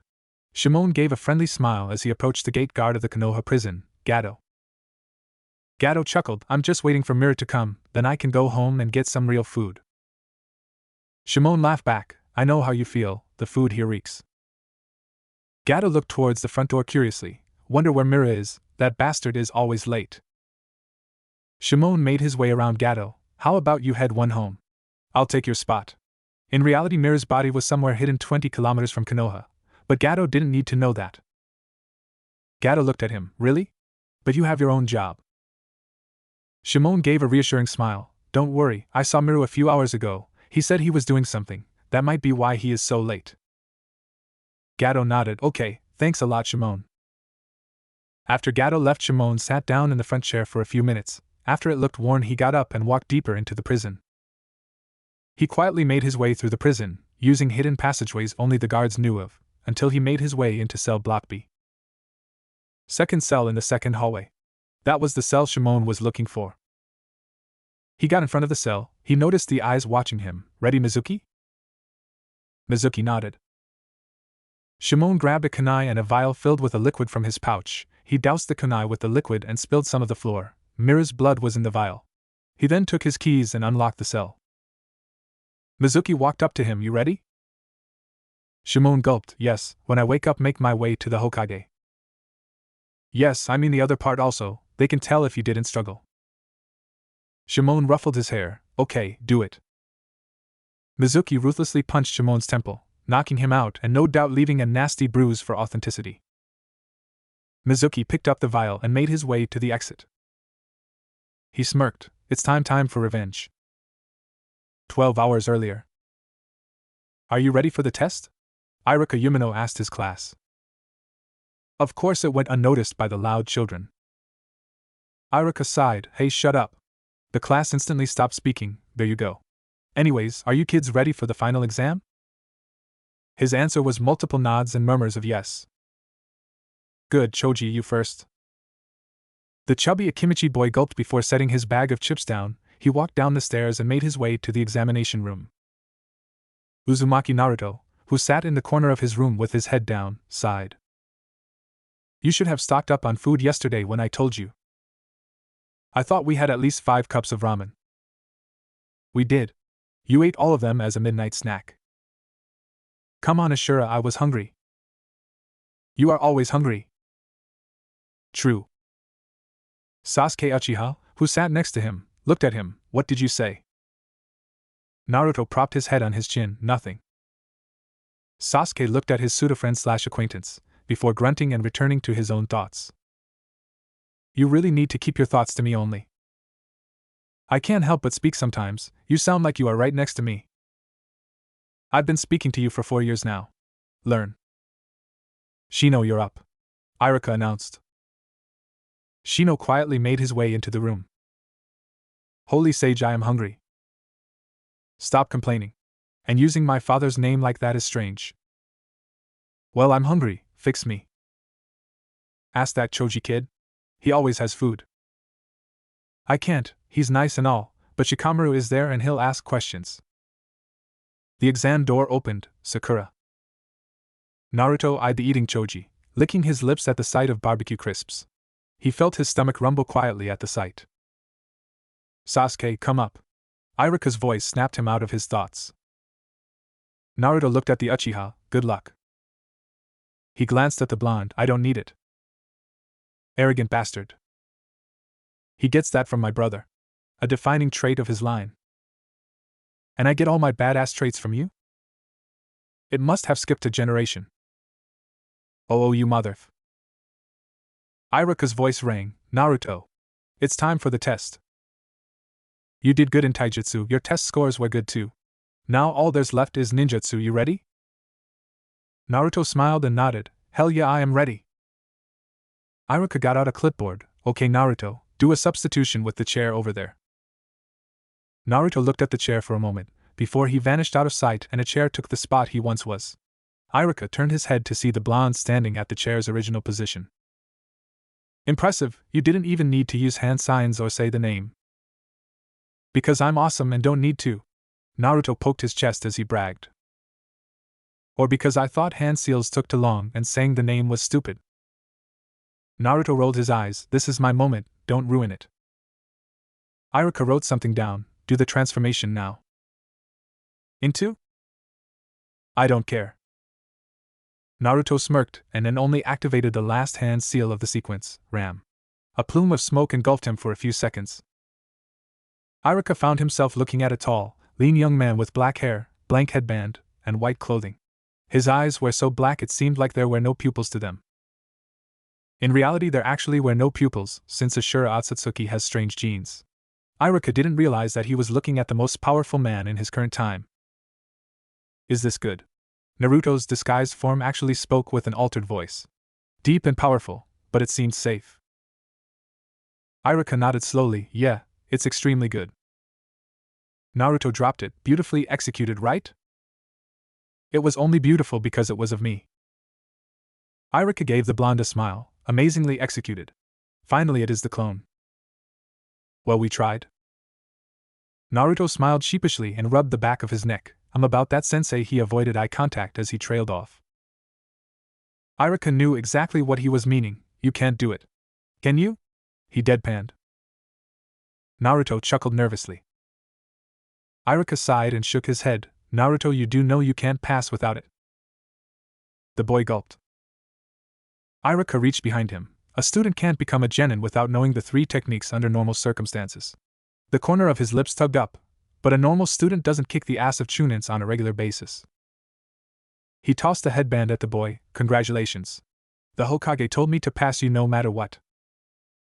Naruto took a moment to absorb the information, before smiling brightly. Hell yes.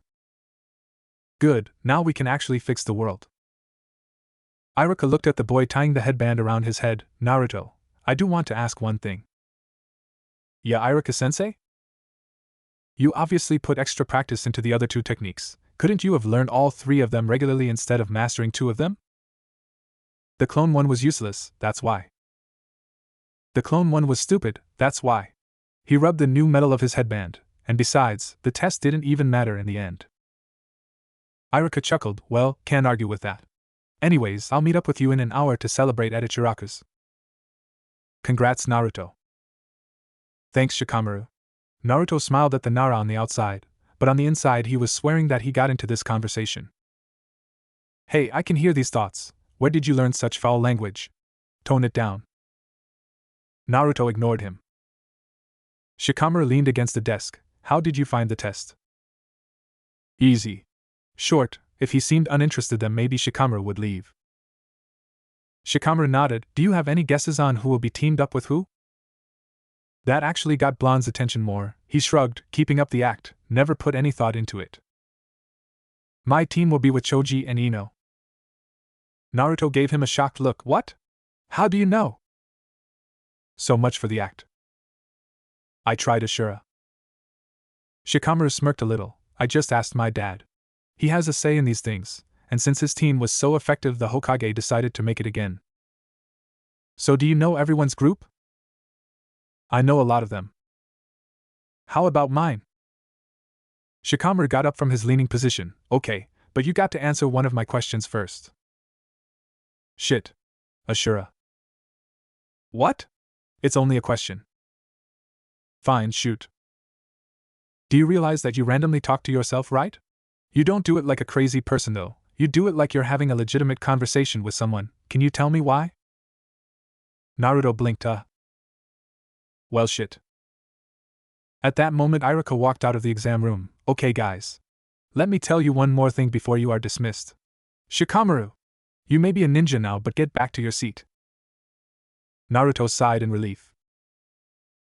Shikamaru frowned. Naruto will probably escape after Iruka stopped talking. His question will go unanswered. Shikamaru had his guesses, but the thought of investigating was too troublesome. Actually, the thought of Naruto was too troublesome to even think. 1 week until I get my team and do ninja things. Yeah. Ashura, I'm bored. He could hear Ashura sigh in his mind. Okay, you are bored. What are you going to do about it? Naruto didn't feel like training today, and the only other things he did was prank people or mess with the Hokage. I would do a prank. Really? Ashura never condemned him for pranking, but he never encouraged them either. I think the Hokage monument would look better in color. Naruto felt a smile rise on his face. Everything looks good in color, yes, Ashura. Hey! People are giving you looks. Oh. The blonde forgot he was walking down the streets of Konoha. Many passerby were looking at him strangely due to his outburst. Hokage-sama, you cannot allow this desecration of our village's biggest pride. Hiruzen glanced at the raving Chunin for a moment before looking back to the now colorized Hokage monument. He slowly took a puff of his pipe. Personally, I quite like it. The boy had nice artistic hand, actually. Naruto yawned as he entered his apartment. Holy sage, I'm tired. It is 10, and that is late for a child. Child. I'm a ninja. A ninja child. Naruto shook his head and collapsed on his bed, releasing a massive yawn. You are not going to change? Who the hell cares? I'm tired. Such an attitude. Yes, I do have an attitude. He heard Ashura laugh a little in his mind, before his senses started to slowly dull. Shit! Get up! W-opt! Naruto ungracefully shot out of his bed and onto the floor. A fluctuating chakra is approaching rapidly. I sense distress. Naruto channeled a small amount of Ashura's chakra to sharpen his mind.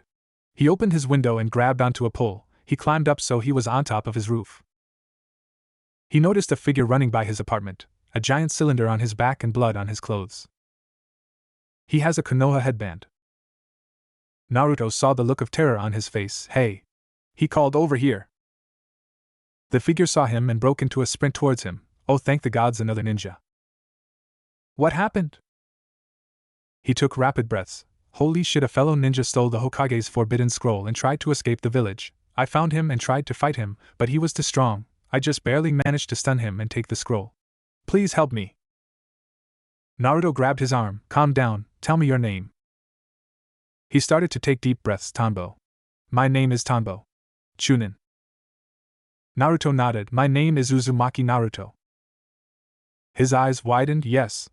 The one who betrayed the village, Miru, used to be one of the Chunins who chased you. You can easily outrun him and hide while I set up an ambush or trap or something. Shouldn't we call for help? Of course. But we don't have time. Get the scroll out of here while I get to the Hokage. No doubt the ANBU will be noticed soon. What? That sentence confused the blonde more than clarified. Ashura? The scroll is unbelievably valuable. We cannot let it get stolen. Let's take it and hide. Naruto looked at him in the eyes and nodded. I'll go to one of the southwestern training grounds, those are the most dense. You and the backup find me there. He saw Tanbo nod and jumped away, running at full speed. After a few moments, Tanbo turned around, a smirk forming on his face. Way too easy. Naruto leaned against a tree, in the most hidden spot of training ground 47 he could find. This is so nerve-wracking. He didn't get a response. Ashura? One moment, Naruto. Do you sense it, Kurama? Yes, the scroll. I thought you would have sensed it earlier, given your previous hosts. It must have been activated after we found the first one. Naruto opened the scroll. What? It's forbidden. I sense some of my uncle's chakra in it. A disc must be inside of it. Naruto's eyes widened. He grabbed the scroll and attempted to open it, only for nothing to happen. Kurama? You need the pure blood of a Hokage. The boy is only a half-blood. So he can't open it? Damn. Kurama stayed silent for a moment. He actually may be able to. Ashura raised his eyebrow. Elaborate. The scroll was made by the first Hokage, and most of the sealing array was oversaw by his wife, who was much better at Fuinjutsu than him. Her blood is also key to opening it. The first wife was Mito Uzumaki, and Naruto has the blood of an Uzumaki and a Hokage. It's worth a try. Damn it! Naruto tried to claw the scroll open. Open, you stupid thing! I have an idea. Shoot. I notice a blood seal on the front. If I channel some of my pure chakra into your blood and then put it on the seal, then it might actually work. Naruto didn't put a lot of thought into the holes of the idea, which was fine with Ashura. Naruto took out one of his new kunais and cut his palm. He swiped the open cut onto the seal. The seal glowed for a moment before the blonde heard a clicking noise. The seal unraveled onto the floor. Yes. Naruto felt the cut on his hand heal and propped the open scroll on his lap. Tell me where. Left. More left. Keep going. Wait until I say stop, stop. Right a little in there. Naruto eyed a very complex seal on the scroll. It looked different. Different than any other seal in the scroll.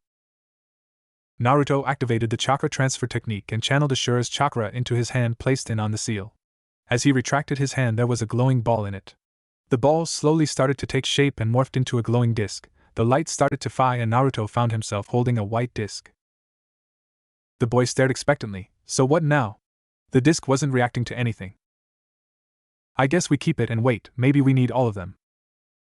Naruto looked around the forest. Oh crap, I forgot about the thief and Tombo. Where is ANBU and our backup? I am sure they will come. Well, while we wait, there is something to occupy ourselves with. Naruto glanced at the scroll. Ashura, I don't think we are supposed to learn these.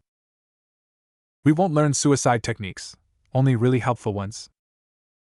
There was a reason it was called forbidden, but the thought of all those powerful and cool techniques right in his hands. Naruto nodded enthusiastically. Naruto exhaled as he wiped a bead or sweat of his forehead. Wow, that was a challenge, and it was only one technique. I've committed a few to memory. I will be able to teach them to you in the future. Naruto smiled and nodded to himself. Good. But that shadow clone though, it is actually useful compared to the regular clone. Ashura was quiet for a moment. A chakra is approaching. Naruto closed the scroll and looked to his left. Tombo. The Chunin jumped out. Naruto, thank the gods I found you. Where is the backup? It has been an hour or so. Tombo started to walk towards the blonde. I tried to get them and... Naruto's eyes widened as Tombo's blood landed on his face, the kunai that destroyed his head missing Naruto's own head by centimeters, leaving a small cut on his face. Tombo's headless body landed on the floor. Oh shit, a dark voice echoed. I was looking for a double kill. Naruto swallowed the vomit in his throat at the sight of his dead comrade. Who did this? His shaky voice rang. It's me? Oh no. I know this chakra. It's me. Mizuki, the former teacher, revealed himself. Naruto's fear was replaced by anger. You asshole! Why the hell are you here? Why kill Tombo? Remember what Irika said, he is a traitor. Mizuki chuckled, merely tying up loose ends. Naruto felt the fury inside of him. I have no idea why the Hokage didn't kill you in the first place, traitor. Because my seal prevents the Yamanaka from invading my mind. And the Hokage wanted information. That means he lasted through physical torture. Be careful of his strength now. Naruto nodded. Mizuki, I kicked your ass once and I'm going to do it again. I will kill you! Mizuki yelled. Naruto used the chakra transfer technique and created an arm of chakra, shooting it at his foe. Mizuki ducked under it. Earth release, underground movement. He sunk into the ground, leaving no trace. Naruto looked around the battleground for any sign of Mizuki. Behind you and to the left. Naruto turned and saw Mizuki launching his Fuma shuriken at him. The blonde swatted it away with an chakra arm. Naruto brought up his hands and made a seal, Kage Bunshin. 5 copies of the blonde appeared and rushed the traitor. Mizuki ducked under a flying kick and punched a clone in the stomach, making it disappear. Earth Dome, he called. Mizuki crouched and allowed the ground to cover him. The clones, not being able to attack, got around the dome at all angles, waiting for him to release the technique. A muffled voice yelled, Earth release, Earth Dome spears. Out of Mizuki's dome hundreds of spikes shot. The original Naruto created a shield of Ashura's chakra to protect him, and winced as the memories of his clones being impaled assaulted him. Naruto created a few more clones. The entire group of blondes rushed the traitor. Mizuki leaned away from a tackle and used a roundhouse kick against another. He turned around only to see a glowing fist smash into his face. Mizuki jumped back and wiped his mouth. You've learned some new tricks, huh? Naruto glared and didn't reply. The traitor went on, how about I teach you one last thing as your teacher? The reason nobody likes you. Mizuki chuckled at Naruto's surprised face. Ah shit. Ashura? Listen, and keep your mind open. Most of what he says will be lies, but your secret will be revealed. Ashura really sounded like he really wanted to be elsewhere right now. Huh? Naruto was desperately confused. Mizuki's smirk grew. 12 years ago the Kyuubi attacked the village. You learned that the fourth killed it but he didn't. The fourth defeated it by sealing it away into a newborn child. Naruto knew exactly where this was going. Ah shit. Mizuki caught that. So you understand that you are the QB. You are the reason the village was destroyed. You killed Iruka's parents. You killed my parents. You killed our Hokage. Naruto gritted his teeth, unable to take the information. What? IQB? Well, hello there. Naruto stumbled back. What the hell? The sudden deep voice scared the crap out of him. Well, the secret is out, maggot. The babbling idiot over there is only telling a half-truth. You are not, and will never be me. Way too weak. Ashura. Mizuki looked at his foe in confusion. Who the hell was Ashura? Naruto, concentrate. Ashura's voice was firm. Deal with the asshole, then we will talk. Naruto nodded rapidly. Okay. Calm down. Calm down. He took calming breaths. Mizuki started to laugh hysterically. And now you die, you demon. Mizuki rushed him. Then suddenly stopped, eyes widening. He fell over dead seconds later, kunai in his spine. Naruto saw the newcomer, Iruka.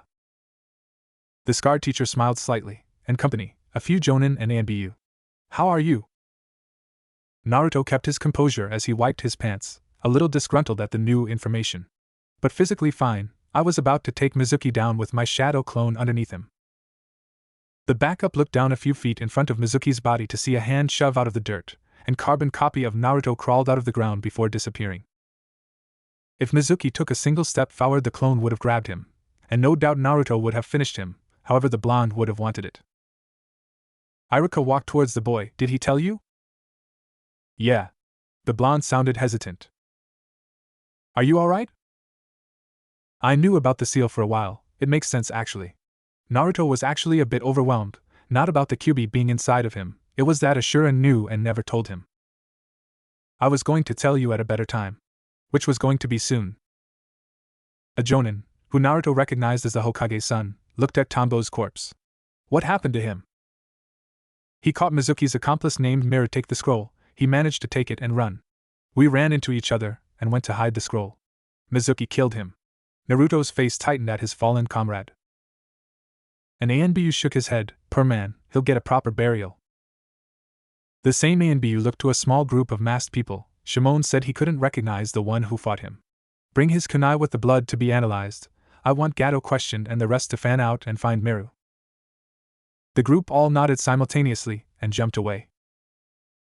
Iruka looked at Mizuki's body distastefully. I'm glad he's dead. He looked back to the blonde. You want to see the Hokage, I guess? Yeah, that would be nice. You are taking this rather well, the Hokage observed as he smoked his pipe. Naruto shrugged. Freaking out won't help me.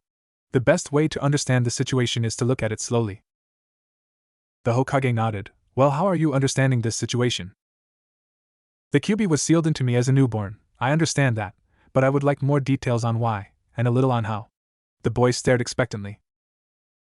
The old man took a long drag. I will answer to the best of my abilities. Naruto caught a subtle undertone. The fox was sealed into me. I would think that no information would be classified. The Hokage sighed. Naruto, the QB incident is much bigger than you, much bigger than me. There were things at play there that not even I understand. Naruto looked the man in the eyes, keeping eye contact as he thought. Finally he shrugged again. Okay, tell me all you can. The QB needed to be sealed. The fourth was already tired by another circumstance, and wasn't at his full abilities. He had to use a last chance jutsu to defeat it. It was a sealing technique that summoned the death god to seal something, in this case the QB. Summoning the Shinigami, my god. I know that the Shinigami does not like to be trifled with. The Hokage continued. The Shinigami took the fourth soul, but sealed the QB into the vessel of the fourth's choice. Me. Yes. Why? Not a question, but a demand. The Hokage stayed silent for a while. And for even longer. Gigi? Naruto spoke slowly. He looked up and started at the Hokage portraits. I'm going with my heart for this one. He looked at the blonde. The QB has been in the village since its creation. Naruto felt his eyes widened. Inside the village walls. The tired old man nodded. Mito Uzumaki, the first Hokage's wife and relative to you, sealed the QB into herself, making her its first Jinchuriki, a person who has a tailed beast inside of them. She then transferred it down into another Uzumaki Jinchuriki. 12 years ago, on October 10th, something went wrong with her seal. The QB was released into the village and rampaged. How was it released? I heard that my clan was sealing masters before they died. Of course Naruto knew of his clan. Konoha actually had a day to remember Yuzu's destruction. I wish I knew, but only the fourth and the Jinchuriki knew what happened, and both of them died. Naruto slowly took a deep breath, absorbing the info. And how do I play into this? A child is the best choice to seal a tailed beast into. They adjusted to the beast's chakra easier. And the Uzumaki have strongest life force and body in the world. They could handle a beast for much longer than anyone else. I have blonde hair though. I thought all Uzumaki have red hair. Naruto had a small part of his mind that believed the name Uzumaki was just given to him. He didn't have any noticeable features that Uzumaki are said to have. You're half Uzumaki. You just got your non-Uzumaki parents' hair and eyes. Eyes? Naruto never asked about eyes. Well, obviously you got your eyes from one of your parents. It wasn't that big of a slip-up. Naruto continued his questioning. So I was the only Uzumaki in the village? With the Jinchuriki dead, yes. The only other person with Uzumaki blood I know of is my old student Tsunade, who left the village years prior to the attack. Plus you taught her when you were young, so she must be ancient. Naruto couldn't handle being so serious. It wasn't in his personality. Hiruzen couldn't resist a smirk. Are you satisfied? One more question. The Hokage's silence gestured him to speak. My parents, can you tell me? The old man shook his head. Soon, I promise. Your parents used to be big. Many will try to harm you if they find out. I can keep a secret. Only he would know. Who else would find out? There is more than that. I don't want you to chase after your parents' shadows. I want my successor to be a self-made man. Naruto sat in silence for a few minutes. I completely understand. I can wait. As Naruto left, Hiruzen said one more thing. I'll tell you one thing though. You have your mother's heart, and your father's mind, the best of both of them. Naruto smiled a little as he shut the Hokage's door. My mother's heart and my father's mind, I like that. Your parents must have been great people then. Naruto could see the sun start to rise over the horizon. He sighed and got back into his bed. His muscles refused to relax though. He stared at his ceiling. Hey Ashura. His voice was quiet. Yes? Can we talk about or with? Close your eyes. Naruto did and was instantly to sleep. Holy sage. Ashura gave him a look. What's wrong? It's huge. Naruto felt the sharp red eyes hone onto him. I am a Hiyu midget. Ashura shook his head. Guys try to be civilized, alright? No. Ashura sat down on top of the shallow water. Can we try to at least talk then? We are all sharing this body. Naruto gulped. Okay, Akubi, I was wondering. He looked down and trailed off. Finish your sentence. Do not keep me waiting. How did you break out of your previous container? Naruto spoke the words quickly. The QB stared at him for a moment, before looking at Ashura, then back to the blonde. Ashura sighed. He knew what Kurama was going to say. You. Huh. You are the reason I broke out my old host. I do not understand. Naruto was trying not to be intimidated by the giant fox in front of him. When a female Jinchuriki is about to give birth, her seal weakens immensely. With Mito Uzumaki there were helpers to tend to the seal, but Kushina Uzumaki's labor was much more intense, and the seal was released. Wait, so how am I involved in TH? Naruto's eyes widened. Oh. Utter despondency in his tone. Ashura looked at him in worry. You alright? Naruto stayed silent for minutes before he finally spoke. So why was there no one to tend to my mother's seal? Kurama looked at Ashura, who shrugged, and Uchiha, who claimed to be one of the village founders, Madara, put me under a powerful genjutsu and made me attack the village. He was the one who released me from your mother. Naruto's face was lowered in thought and sadness. He couldn't find any words. The blonde closed his eyes and took a deep breath. Okay, stay composed. He looked to both of his guests. The Uchiha all died though. And I doubt the infant Sasuke could do that. Whoever controlled me is not part of this village. Ashura eyed both of them. Kurama, you and Naruto both have a common enemy. It is better to team up. Naruto looked at Ashura confused. Kurama? His name. Ashura. I will not team up with the brat, and I will not allow him to say my name. Ashura sighed. So be it. Naruto looked mildly confused. Why can Ashura say your name? He is my brother. Probably the only brother I like. Naruto gave Ashura a look. I told you that my dad split the Shinju into 9 parts. Kurama is one of them. Naruto stared for a few moments. Well, that's interesting, I guess. He looked at his own reflection. I'm just going to wake up and cry now, alright? Fine. Sure.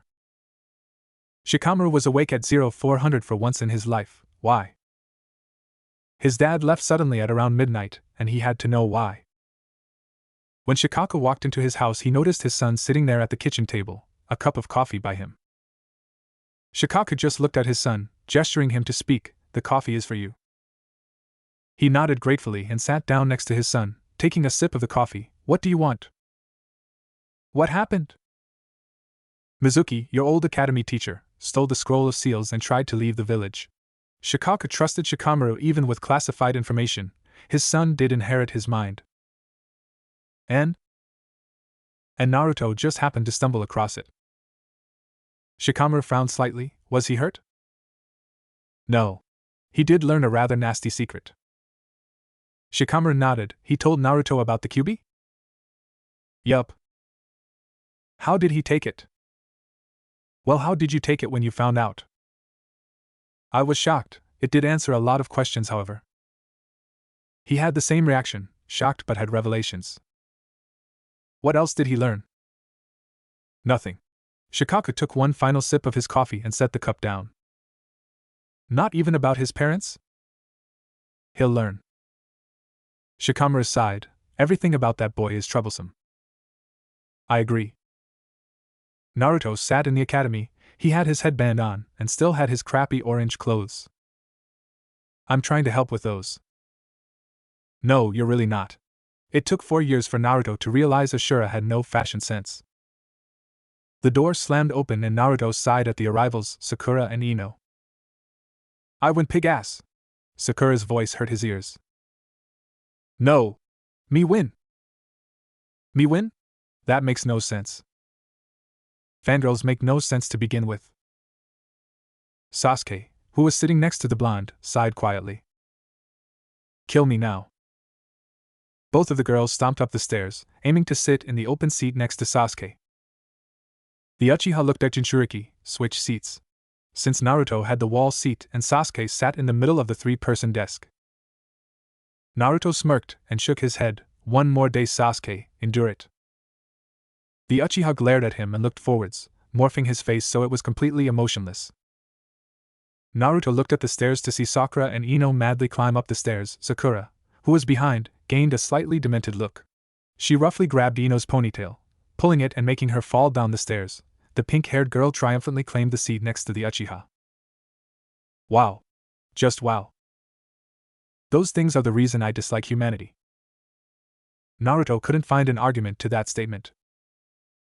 Just at that moment Iruka walked in. For the last time, good morning.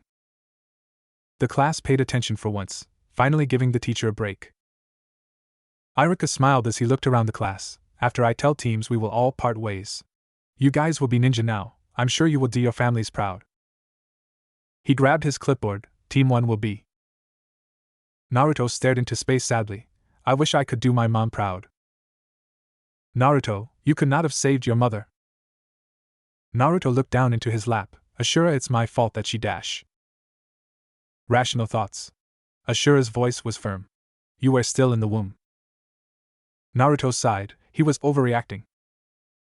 The blonde's face scrunched in confusion. Wait, what about my dad? Who knows? Ashura. A deep voice rumbled in his brain. Would you believe me if I say your mom was a dirty skank? Naruto slammed his arm into the table, his entire arm going clean through it. The blonde paid no attention to the surprise of his classroom. You motherfucker. Voices. Fucker. I will. The blonde was seething as he angrily thought the words. Iruka stared at the boy. Naruto? You alright? Naruto looked at the teacher before slowly sitting down, breathing heavily. The entire class was jibing him the "this guy is fucking insane" look, which the blonde didn't even notice. Kurama, not nice. Naruto twitched at the fox's snicker, not nice, but entertaining. Team 7 is Naruto? The blonde's behavior still startling the class, Sakura and Sasuke. Holy sage, this day is terrible. Sasuke is a ass and Sakura? Sakura of all people? Sakura didn't need a description, words couldn't really describe her to justice. You miss your teacher. Does it matter? The Hokage probably specifically chose my teacher. Starts with T, has an A and a B in it? Yes, guess that word. Naruto's face morphed into one of thought. He has currently been waiting 3 hours for his teacher, and has now resorted to mind games to waste time. Tabby. No. Tabinet. What is with you and fabric today? No. So not anything involving fabric. You know that isn't a very good hint. Any hint is useful. Well, cannot argue with that. Is it just tab? Longer. Naruto sighed in frustration. Okay, hint. You already got a hint, not a fabric. Come on, Ashura. Fine, it has C in it. Tubescent? I think that means shriveling or something. That is what it means, but wrong. Naruto stroked his chin. I got this tobacco. Close. Close. What the hell is it? Naruto could hear Ashura chuckle in his mind. Tuberculosis, tobacco poisoning. That's new. You know the old man probably has tuberculosis now that I think about it. ITT might not matter for him since he doesn't fight anymore. Naruto leaned back in his chair and sighed loudly. Holy sage, this is boring. Where the hell is our teacher? Sakura, who was quietly sitting by Sasuke, spoke up. I don't know, I really do not know. Sasuke merely sighed in frustration. Naruto stood up. You know what? I am going to prank that asshole for making us wait. Sakura glared at him. You idiot. You'll only make him angry when he comes. So? He deserves it. Naruto shot back. Sasuke decided to add his own 2 cents. Naruto, a jonin will not fall for a prank. Naruto shook his head. A jonin might not fall for a simple prank, but we could still have hours until he arrives, more than enough time to make a godly prank. Both adolescents looked distraught at the thought of waiting for another few hours, and Naruto's prank idea was becoming rather appealing. 2 hours later. Oh, I know that guy. Huh. Naruto lifted his head from his desk, drawing Sasuke's and Sakura's attention. Your sensei, I know him. He's here? Naruto asked. He's here. Sakura shot out of her seat. All 3 of the teens stared at the door. They started to hear footsteps approaching closer and closer. They heard the door get grabbed. The teacher blinked as an eraser dropped on his head. Naruto frowned. I really thought he would dodge that. The rest of the prank won't be as interesting now. The teacher looked at him confused. Rest of the prank? He looked above him to see a storage seal? He questioned. The seal glowed and the teacher found himself assaulted by hundreds of pieces of chalk. OW. Damn, that hurts. The teacher ungracefully stumbled out of the raining chalk, his clothes adorning multiple little chalk marks. The teens all stared completely unimpressed. You are our sensei? Sakura questioned. He chuckled. Oops, well, hello. He waved. I am your sensei Kakashi. And I really did not like that prank. You will pay. His tone went from happy to slightly sinister, sending a chill down the blonde's spine. He suddenly laughed with the most happy and slightly maniacal laugh ever, completely unnerving the kids. Kakashi turned around and looked at the chalk pile. I do have to admit that prank was impressive. Well, meet me on the roof. He disappeared as he finished. See? I like him. Naruto blinked. Who the hell did the old man pair us up with? You ready? You kidding me? I was born ready. Kakashi gave his blonde student a dry look. Really? You look like you were born small and ugly, but who am I to judge? Sakura snickered a little at the jonin's complete shutdown of her teammate. Wow, sensei, I don't even know what to say. Naruto looked offended. Oh wait. I do know what to say. You stupid bit. Sasuke shoved him slightly, not in the Hokage's office. The Jinchuriki rolled his eyes. The old man doesn't care. His hearing is probably gone anyways. Naruto walked up to the door to the Hokage's office and stepped inside. And was promptly hit in the face by a flying book. AG. The teen flew onto the ground clutching his face in pain. What in the name of the sage is wrong with you? You old bastard. The Hokage met his glare with his own. My hearing is gone, is it? Want to go see your psychologist again? Naruto immediately straightened up. There was no way in hell he was going back to the old creeper. Sorry, Hokage-sama. He addressed formally, before quietly muttering, you stupid old fart. Though nobody could catch it. Sakura was watching with a slightly agape jaw. She has never seen her Hokage like that before. Actually, she has never seen anybody talk to the Hokage like that before. She was taught to be respectful and to kiss ass as much as possible. Kakashi walked into the room, glancing at the blonde before going in front of the Hokage's desk. Hokage-sama, we are here to get our first mission. Hiruzen nodded yes, and do remember that you are to check with me before every team mission, you know why. The last Uchiha and the Jinchuriki